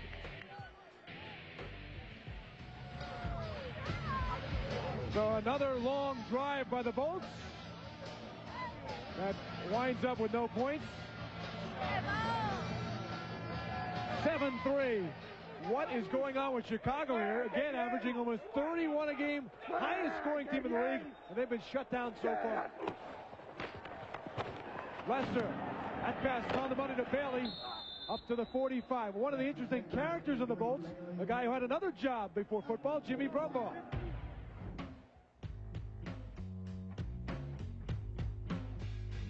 My name is Jimmy Brumbaugh. I'm with the Birmingham Thunderbolts defensive tackle. And before I got in the XFL, I worked for a company in Montgomery making boxes. We made small boxes, big boxes, bolt boxes, all kinds of boxes. Well, I worked a midnight shift. You know, we'd have 90,000 boxes to move out for that week. And those days working in that factory and making these boxes made me really appreciate football. John Avery appreciating his chance to run there with a good gain. As you saw the story of Jimmy Brumbaugh, who said we hope he didn't know there were so many different sizes of boxes to make. But almost sounded like the whole shrimp thing. You have shrimp kebab, scale of shrimp. What kind of boxes you got there, Jimmy? And I'll tell you what, he's watching an awful. I don't know if hopefully he wasn't watching his little piece because they ran right up the middle on him. Avery. Oh, he was hit hard. Was that Brumbaugh? I think that was Jimmy Brumbaugh. Flag on the play.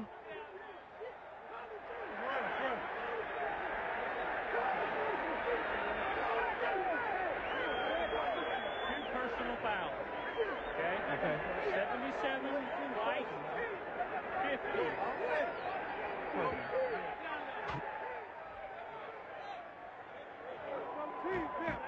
After the play was over, personal foul, 77 on the offense. Personal foul on the defense. The penalty's offset. The down will count. Yeah, the play had ended, and Chris Perez. Oh,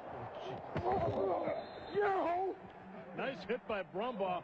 Right there, Perez takes a shot at Willis, and Willis just getting that double two-hand shot and knocked him on his butt. Unbelievable power of that guy. Hey, Perez goes 290, too. Oh, jeez. But Brumbaugh almost on cue after the piece red, making a good tackle, and the play did count. Man. Play action, Lester. Going for his receiver who tried to come back, Preston for the ball, and it's incomplete. Eric Sloan on the coverage. Ball thrown a little short that time by Lester. Here it is again. Catch it again. Ooh. Would you say Willis got his money's worth on that one? I think Willis got his money's worth, and Perez did not. I guess it's just called the XFL. Is that freedom of expression? Yeah. If you're not happy, let them know it. Hey, it's especially nice when the other guy gets the 15-yard penalty, too. Perez will tell you it's because of his left ankle sprain. 3rd and 10. Lester over the middle. Man was hit early, I thought. There's a flag. No flag. No flag. No flag. Bailey was hit, I thought, before he got the ball. You agree? Yeah, okay, just a little bit. Man, it climbed over the back. Absolutely climbed over the back of the receiver. see it right down at the bottom of your screen right there. That's brutal. That's a bad Calvin call. Jackson just a little bit early on that play, but the rest don't catch it. So good play for Jackson as it works out. 17-yard line is where the free ball is. No fair catch. Step Williams is going to have to return it. Flag down as well. As Williams will gain only about a yard. I don't know if there was a hold in front of him or he wasn't given the 5-yard danger zone. There were guys in the danger zone that didn't give him his 5 yards. One thing for sure, the blood's starting to boil here at Legion Field if it hasn't already. 5-yard belt. Kick catch interference. Number 4 kicking team, violation of the 5-yard halo. 5 yards will be added from the end of the run, first down. So Birmingham will take over at the 18 when we return. Offensive lineman for the Enforcers weighs about 280. He was trying to draw a personal foul there. You know, I didn't play too smart for my team. I almost put us in a bad situation, but we're no punks over here.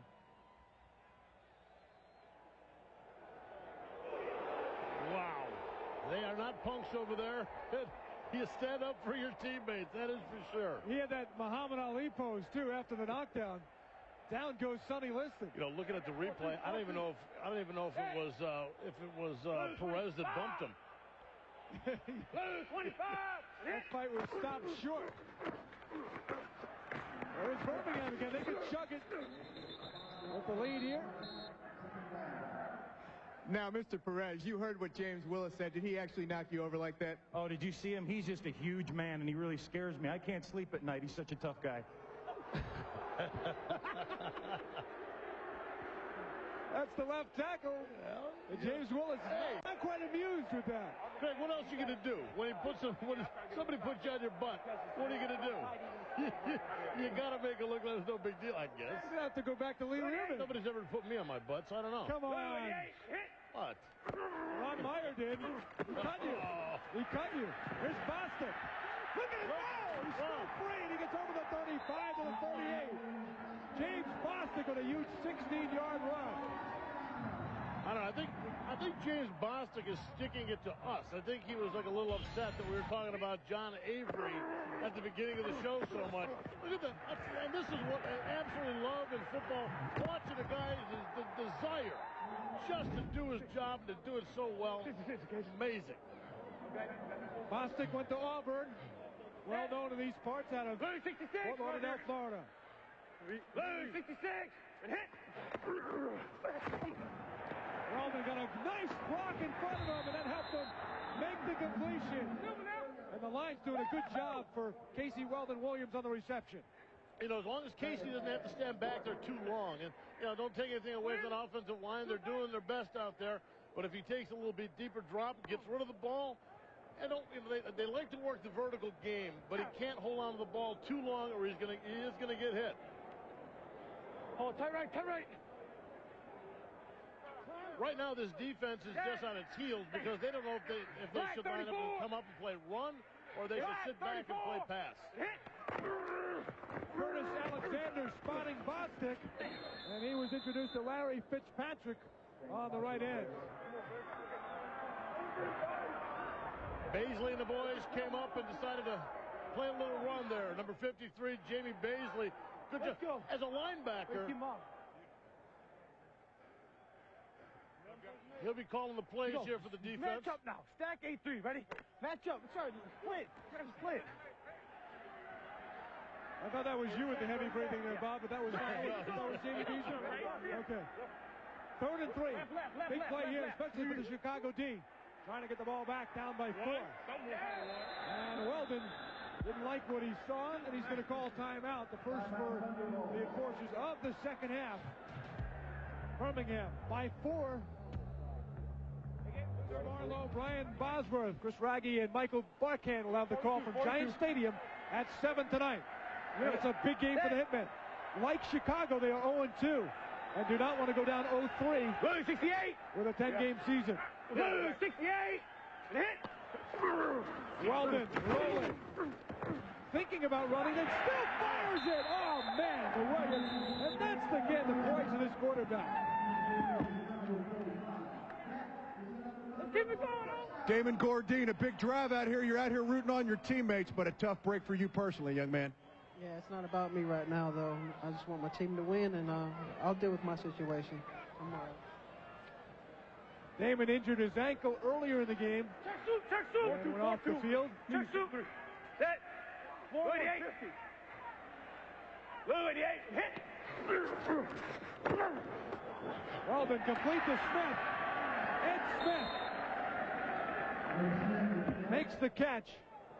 Guy who hit 331 in AAA. He knows about paying this guy because he never got promoted to the big leagues. Gave up his attempt after 9 years in the minors, and then ended up going to the NFL Europe, the NFL for 4 years, and he's here now in the XFL. He's getting the ball now, part of this Bull offense.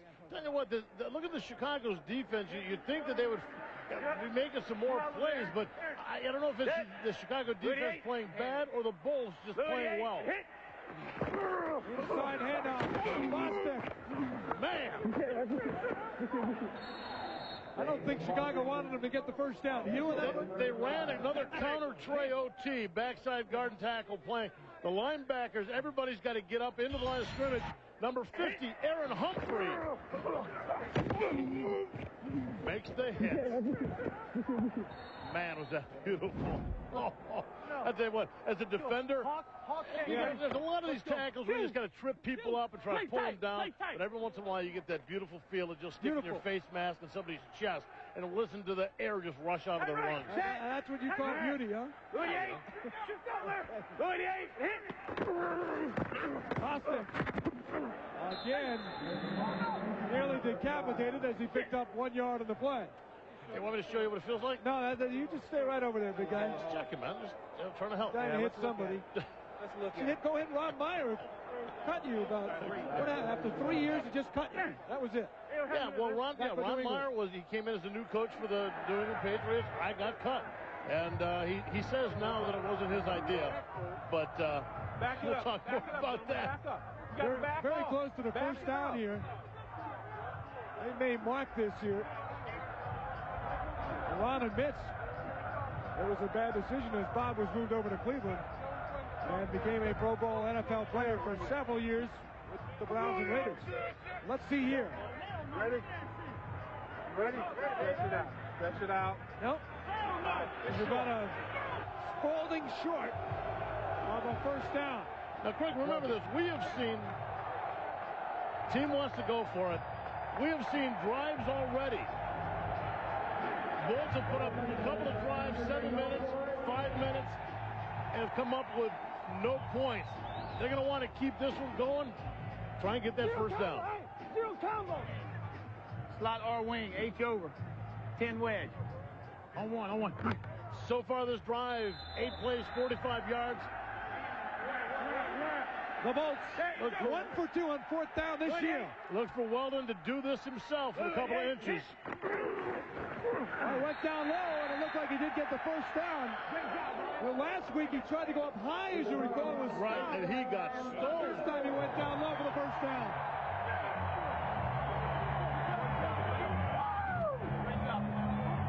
Yeah, he went up high. Best thing to do, I don't care if you're a quarterback, who you are, if you have some leg drive, it's best to use it. When you go up in the air, as soon as a good linebacker, somebody pops you, all your momentum stops. This time, Weldon decided to use the leg drive. A little safer, too, as the third quarter winds down. Big first down for the Bolts, who continue to lead here in Alabama. Yeah, dang it, yeah. Hang on to win this game, of course, the big bonus in the XFL, $2,500 per man if you win a game. What do you do with that money? The team decided, a lot of the guys decided to take $100, each man $100, donate that toward the practice squad guys. And I guess we'll take the rest of it to cover our margin calls for Dell and Cisco. You know, they're killing me right now. Mine's in the bank. Got kids to take care of. Off-season vacation, more bills to pay, and my son's education as he grows up. So $2,500 is a lot of extra incentive, I think. Casey Weldon And we're talking father of 4. We're talking about $100,000 split amongst everybody. There's the Weldon family that would be joined their $2,500. Yep, that's Kendall, Alexis, Logan, and Kane, his boy. And one of the reasons he's back playing is for his little 2.5-year-old to watch him play. I'll tell you what, he's doing a heck of a job of running this offense, but maybe we should talk to his wife and Warner a little bit about those tech stocks, man. They're having some problems now. I don't know what he's still sitting there with them. His wife owns a marketing company, Kate Sports, that Weldon owns with his wife, and that's what they've been doing outside of football. 79 Z post on 1. Be ready for all. 4-2. We got 50. Set. Watch the crosser. Right 29. Right 29. And hit. Prospect. He's swarm. The enforcers living up to their name on that play. Jason Churek and Aaron Humphrey led the charge. Hey, let me say this. It's great when you really just stone a running back, but sometimes it's even better when you hit him when he's changing direction. Because he doesn't even hurt that much, but it looks like you killed the guy. He's trying to make that cut to the outside. The backers swarm on him, and boom! That's a beautiful thing. So you want to be a running back. 3rd down and 9. Birmingham 5 for 10. Very effective on 3rd down today. That was a rare through the hands of Williams, but that did not look like it had first down numbers on it anyhow. What do you do? We got to punt it, man. Punt the ball. Well, he's going to punt the ball. Craig, so far they have one drive of 7 minutes, 30 seconds, another one of 6:40. This last one was just over 7 minutes, and all of them with no points scored. Interesting here. At the 30, what is that, 34, would have been a 51-yard field goal attempt. He's going to punt it, but again, it's live after it goes 25. Yeah. Plus, it's all about field position, too, At the 8-yard line. Illegal formation. Flag is down on the punt. Live ball. Fielded comfortably by Coleman. He's got to return it. Up through the 12, but again, a flag was down. You heard somebody yelling illegal formation. I don't know Smart which player that was. But we'll see what the call is. All right, we're going to tack it on right here. Illegal formation on the kicking team. Less than 7 men on the line of scrimmage. 5 yards will be added to the end of the run. 1st down. Casey Weldon, a boatload of offense today, but only 7 points, buddy. Man, it's crazy. I don't know. Nobody scored a lot of points this weekend, so I guess it's contagious. Yeah, they have moved the ball very well. In fact, you look at the possession time. They've held the ball almost 30 of the 47 minutes of this game, and yet you look at the board, and Chicago's very much in it. And there are Yankees flying all over the place. Looks like a procedure on Chicago. Right now, 240 total yards for Birmingham, only 165 for Chicago, so definitely... Prior to the snap, false start, offense number 60. That's Tony Ramirez. 5-yard penalty. It's still 1st down. Right guard out of Northern Colorado. Oh, these guys. I mean, this Chicago team, both sides of the ball. Left, swing screen 9, 1st down. Ready?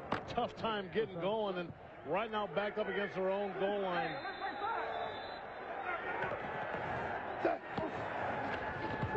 Lester looking for his outlet, and Avery. Did he catch it? Incomplete. They're saying incomplete. Birmingham was hoping they recovered. Patrick Scott came up with the ball, but the referee ruled incomplete right off the bat. Craig, the only question there would have been, was the ball thrown forward or was it lateral? And it looks from just on first inspection that it was a regular forward pass. Birmingham may have argued that he had it, but it looked to me that he was juggling like he was a circus act on that play. Hey, if there's a ball laying on the ground, you better pick it up or your coach is going to chew you one. Well, he almost pulled that one in at the last moment to make it a catch. He's lucky he didn't. 2nd and 15.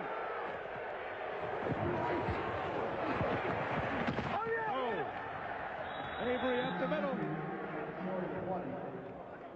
Well, you think the XFL is raw action? Wait till you see WWF Raw. That's 2 hours of the edgiest action on TV. Don't miss the #1 show on all of cable tomorrow night at 9, 8 Central, right here on TNN, the national network. And right now, a huge 3rd and 8 for Chicago. A disappointing 1 for 5 on 3rd down this afternoon. And the clock starting to become a factor. Lester in traffic. And he finds the receiver. Throws it. Even picked off. Calvin Jackson. Calvin Jackson for the Birmingham Bolts has picked it off around the 27-yard line. That was just a stupid choice of throws. He threw it into coverage, and face it, this whole, since the beginning of right before halftime, momentum changed to the Bolts side, and it has not come back. Defensively, they're all over Leicester. Calvin enjoyed this one, huh? It was just, Tim Lester, on the surface, you don't want to blame him because he's a guy who leads his team and wants to try and make something happen, make a big play to switch that momentum around. But, man, when you're down in the shadow of your own goal line, you don't take a chance of giving the ball up. And Calvin enjoying the opportunity to express himself on the play after you see the run. Calvin Jackson, 2 big plays today. You had a right to celebrate, buddy. Yeah, I had to. What's the name for that dance? That's a DB thing. Birmingham Stunk. All right, man, just make it up as you go along. I think it's a rookie mistake by the quarterback. He was in trouble trying to make something happen. 4-point game, you can't do that. No, you can't. And like I said, especially not down in the shadow of your own goal line. Put a guy, a team like the Bolts who actually move the ball in a position to score. Oh, nice fake handoff. Well, it looks like he may run here. Shoulder down, and he bangs right into Jason Bray. Bray took the worst of that hit by Casey Roman. As you look at Casey's wife, again, and his kids. Intense guy who loves playing this game. Well, nobody takes the hits that he's been taking. Watch it here, naked boot. Jason Bray to knock him out of bounds.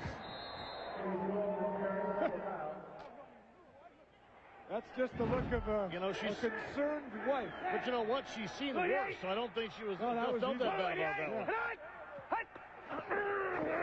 Weldon, a little dump over the middle in traffic for Ed Smith. Ed looking for a call from somebody.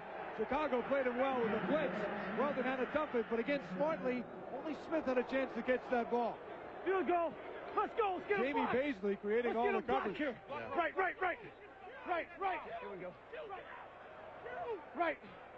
1, 2, 3, 4, 5, 6.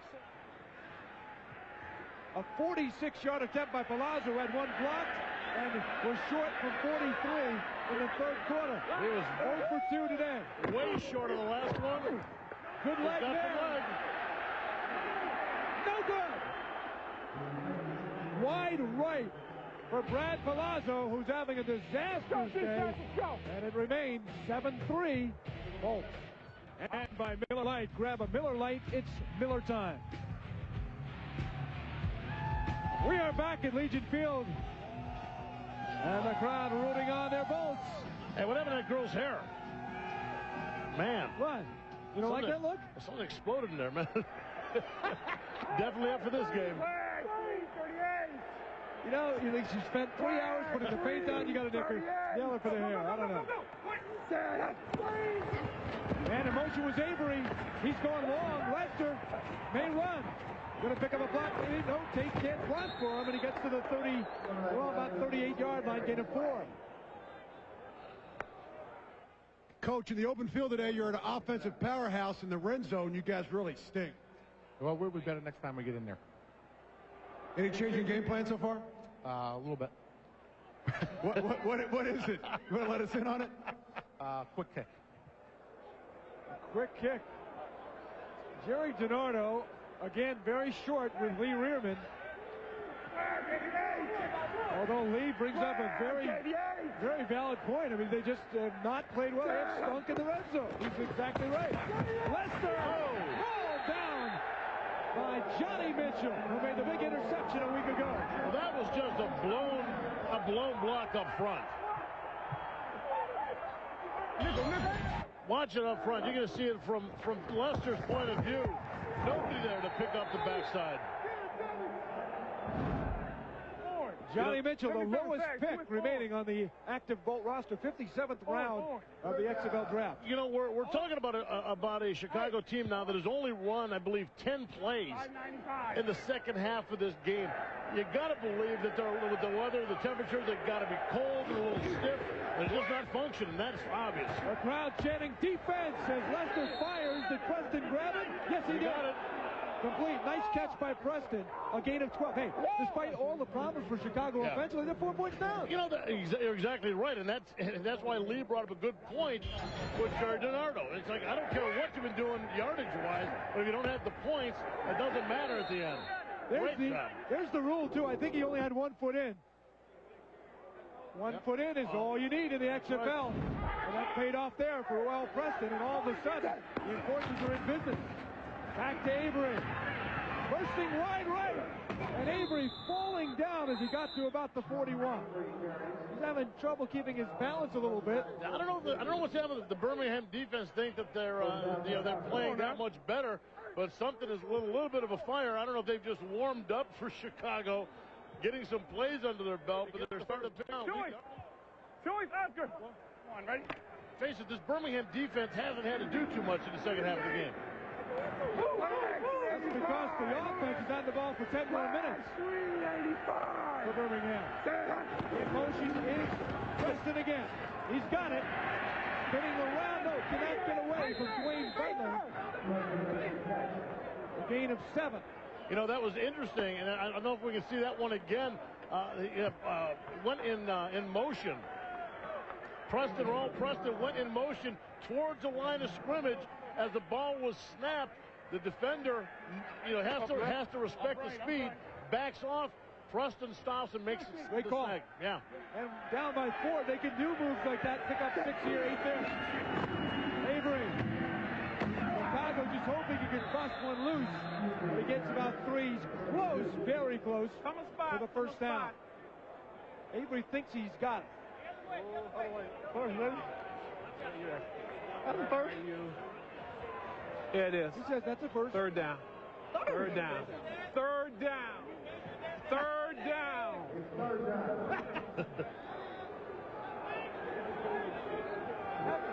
You know, we had a little taste of John Avery's sense of humor. Play clock at 10. They're not going to get it off here unless they call timeout. Play clock at 5. And they're going to have to call timeout. Well, with John Avery arguing that points, play clock ran out. Certainly carried the ball today a while, but Brad Palazzo's having a miserable day. The first field goal attempt was blocked from 26. Then he was short on 43-yarder in the third quarter, and then moments ago he goes wide right, had the distance here from 46.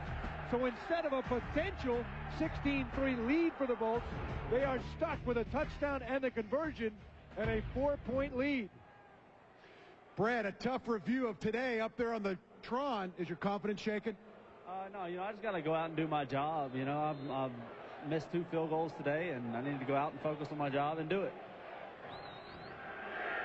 Hit the gym a little bit. Third down on a big one. Lester, the keeper, did he get it?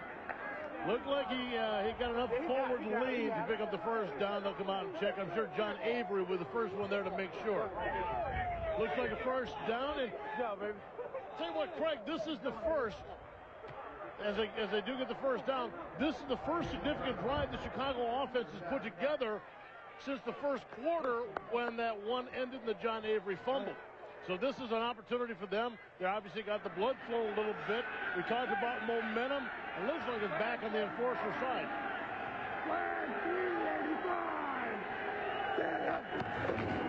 Man in motion is Preston. He's going to fake and go long. Lester then decides on another receiver and has his tight end Willie Tate for a good gainer. James Willis in the stop, gain of 12. He was trying to spring the man in motion. Preston for the end zone. We got time. We got time. Nice. Okay. Sugar wing, 4 belly. Sugar wing, 4 belly, first down. Ready? Come on. Sugar. Are they bringing the cheerleader in on this play or not? No, Sugar's not involved in that. Oh, okay. Whole different Sugar there, right? Avery diving straight ahead. Got inside the 15. Gain of 7. Let's listen to it again. Steve Endicott, the offensive coordinator. Trio right, 8 press, first down. Yeah. That's it, baby. Now they go. Yeah. We got 13 y'all. Hey, you guys got a block here. You guys got a block on this one. Trio right, 8 press, first down. Ready? Suck it up. Let's go, baby. Trio. 50. 2. Avery, can he get the blocks that Lester was asking for? He got up to near the 10 before he was driven back. Gain of 2. Going to pick up a big 3rd and short. You want to talk about a big play in this game, an extra point conversion going back to the first quarter because the 3-point doesn't do it. Well, we've been listening to the offense. Let's check out what James Willis and the guys have to say on the defensive side of the ball. And now the scoreboard says it all on 3rd and 2. Well, Big Mo has changed momentum, certainly on the Chicago team right now. 2 down territory. We'll see. Lester's throwing for the end zone. Nearly picked. He was out of bounds. Butler was out of bounds. And big decision coming for Ron Meyer on 4th and 2 with 3:01 to go. A field goal still leaves him 1 short. 3 wide. He's going for it, and the reason is Step Williams was able to convert on that touchdown back in the second quarter. That's right, and all you're talking about a situation where they've been having a whole lot of luck moving the ball. This has been their first drive that they've been able to put together since the first. They've got to go for it when they've got a shot. We're going to have a timeout on the field here. And it's going to be Birmingham calling the timeout. What? You want to go harder? We need 2 yards. Yeah, that's all. 2 yards. 2 yards. How about first down? Next, we have D7, I know. What? Would you like some of the W? That's what I like. That would be. Sweet enough, though. So we gotta be in regular, right? Regular.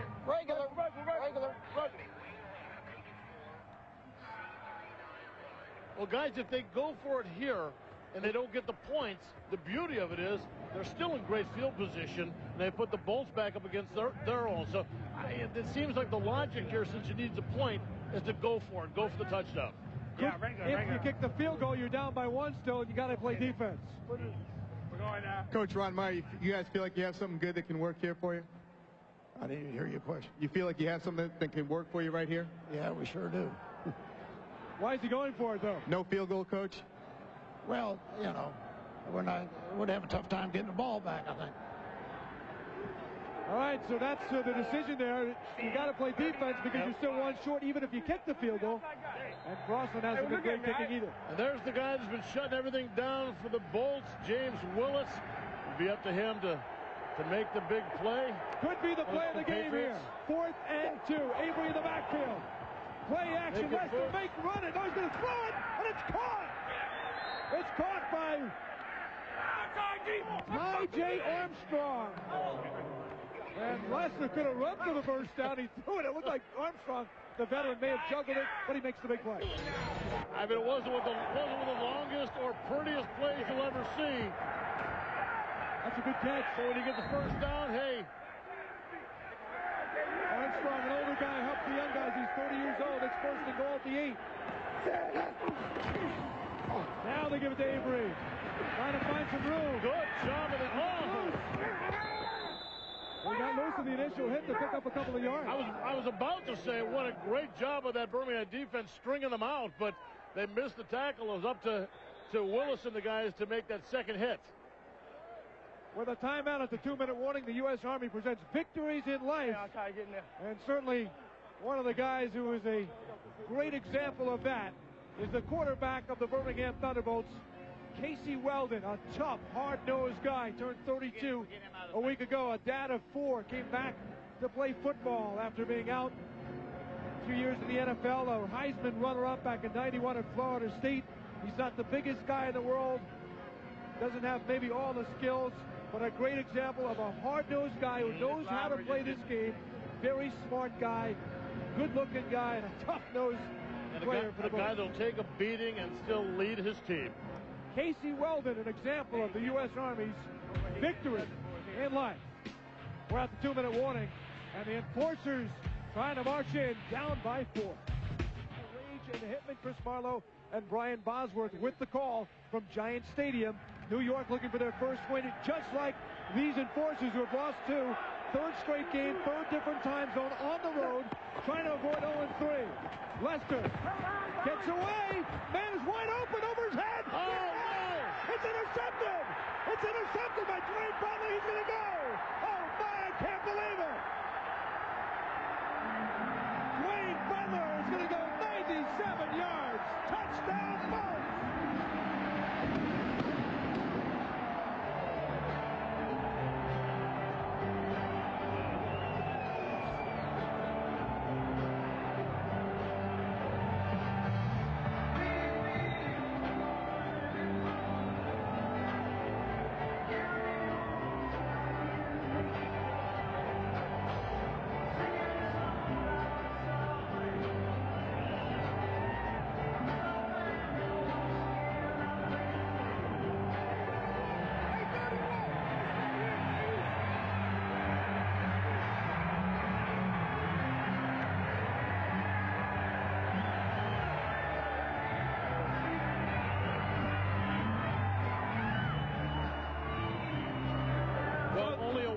Athlete can run back 97 yards, do a victory lap, do a little dance, and still not be breathing hard. What a play for the Birmingham Thunderbolts. Talk about momentum, just big, slapping it back in her face.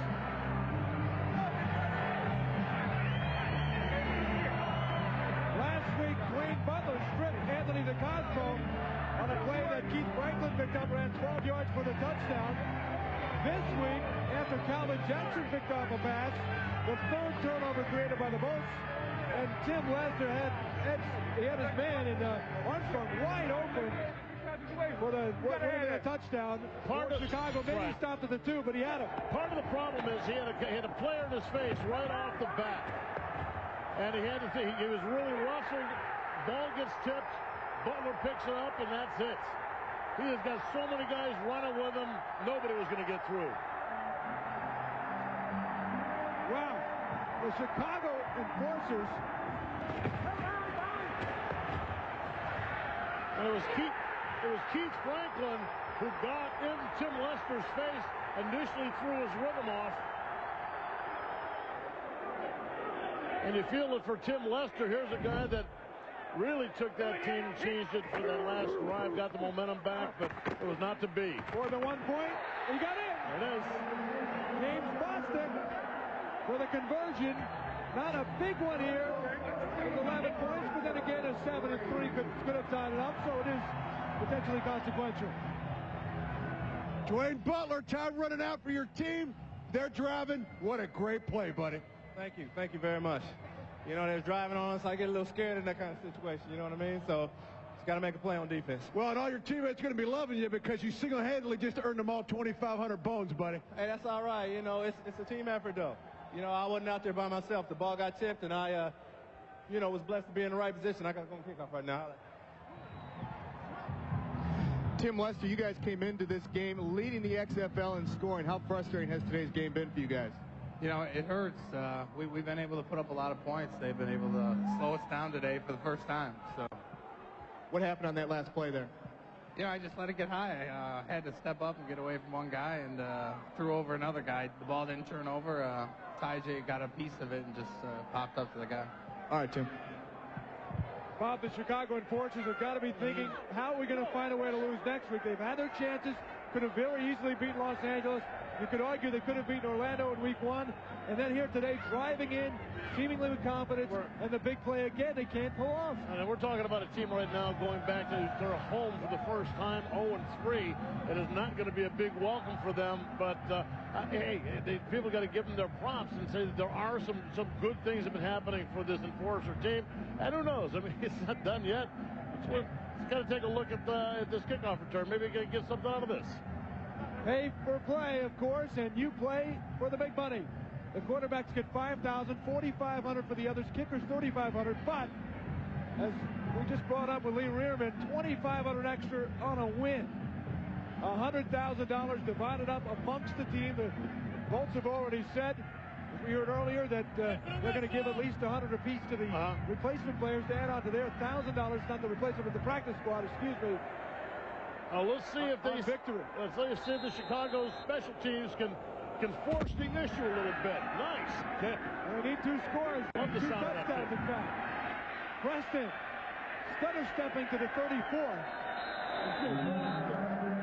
I think Chicago is the best 0-3 team in this league. Going on a limb on that one, huh? You know, I say that keenly, but Kevin really have played well enough to win some games. Well, that best 0-3 team in the XFL is changing quarterbacks. Kevin McDougal out of Notre Dame, where I'm matriculated, is going to be taking over this offense. Half right, D7. Let's go, Louis, on one, right? Is this, do you think, any comment for the next game for Chicago, or just give him some playing time? I don't believe so. I think it's playing time. Certainly it's playing time, and it really takes the pressure off him, because even if they don't win, you know, this isn't going to affect McDougal. McDougal finding Bailey at the 41. But if McDougal is able to get a drive going, it's going to do wonder for his mindset, should he be able to utilize later on. Let's go, 44. You're always a hit away from coming in any game anyhow as a backup quarterback.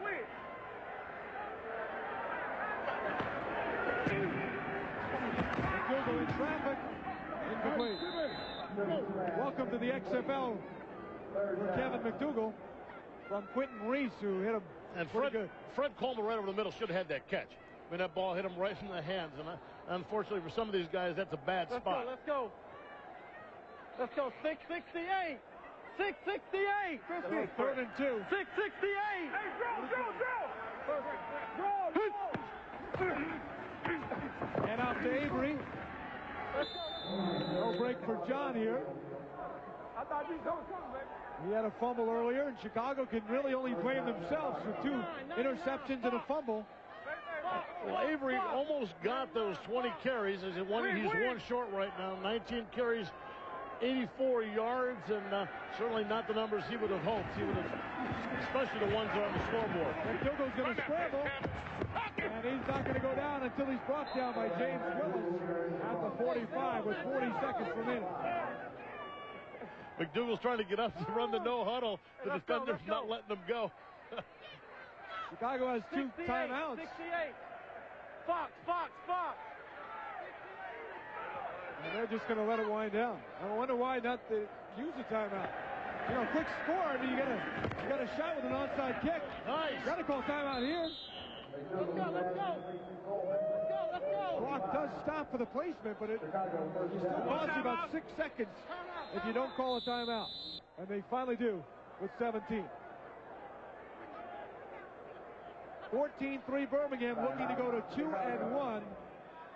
We started talking about Casey Weldon taking all the tough hits, and well, he was a tough customer again today, but a very solid game. He's now with Lee Rearman. Casey Weldon, you were talking about writing scripts this season, how you guys have been playing by it. Did you write this one today, buddy? No, I couldn't have written it this good. Actually, I think maybe my daughter, Kendall, she's back in Tampa. I want to say hi to her. She wrote it up, and then we followed it just right. So. Well, as a matter of fact, a couple times you got hit pretty hard. They had to show the grimace on your wife's face. You might want to talk to her because she can hear us right now. I just saw her up there. Hey, there she is. It's XFL. I better not say it. Anyway, great job, defense. Great job, fans, cheering the defense on down there. It was nice to actually see a Weldon sign, too. I enjoyed that. He's winning them over. A Weldon sign. He's winning them over slowly. Well, Casey today, 16 of 27, 152 yards. No TDs, no INTs, but that was kind of the story for this Thunderbolt team, is that they between the 20s, they did what they wanted to do. They had such a nicely balanced offense. The run game going well with Bostic, the passing attack in all phases, whether it's long and vertical, even the short dump stuff over the middle. mixed it nicely, and they moved. It was just those red zone that just kind of threw them off a little bit.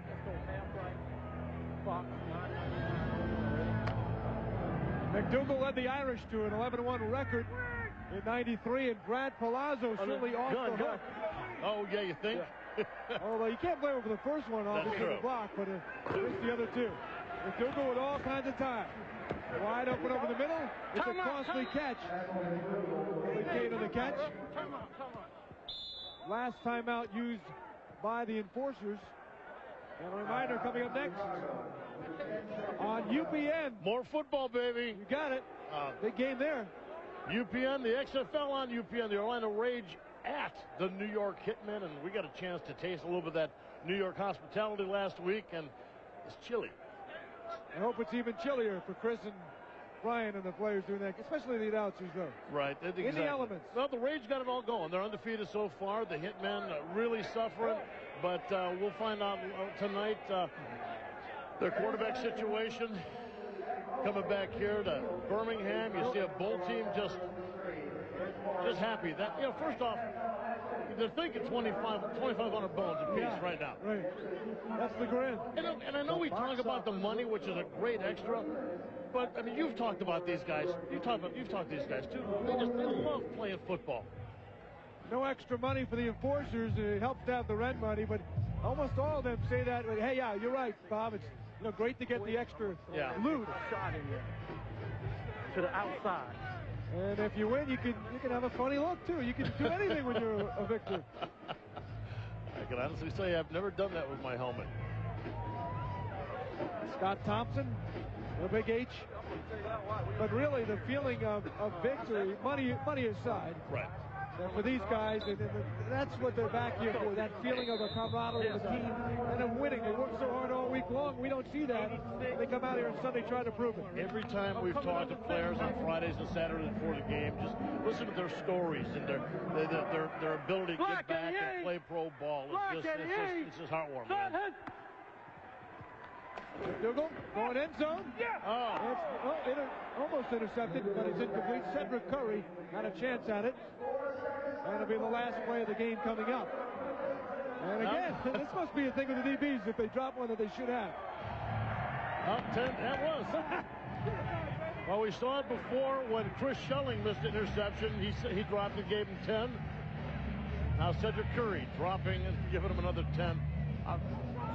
Impressive outing, nonetheless, despite the miscues for Chicago by Jerry Donato's defense, holding a team, the highest scoring team in the league, averaging over 30 a game to just 3 this afternoon. Last throw for McDougal. Over the middle, it drops incomplete, appropriately enough, because that's how it went for the enforcers. Moved in a little bit, but could not cash it in. And the Birmingham Bolts go to 2-1. A big win for them. They're now a half a game back of Orlando, and Chicago falls to 0-3 in a 10-game season. They are in trouble heading back home.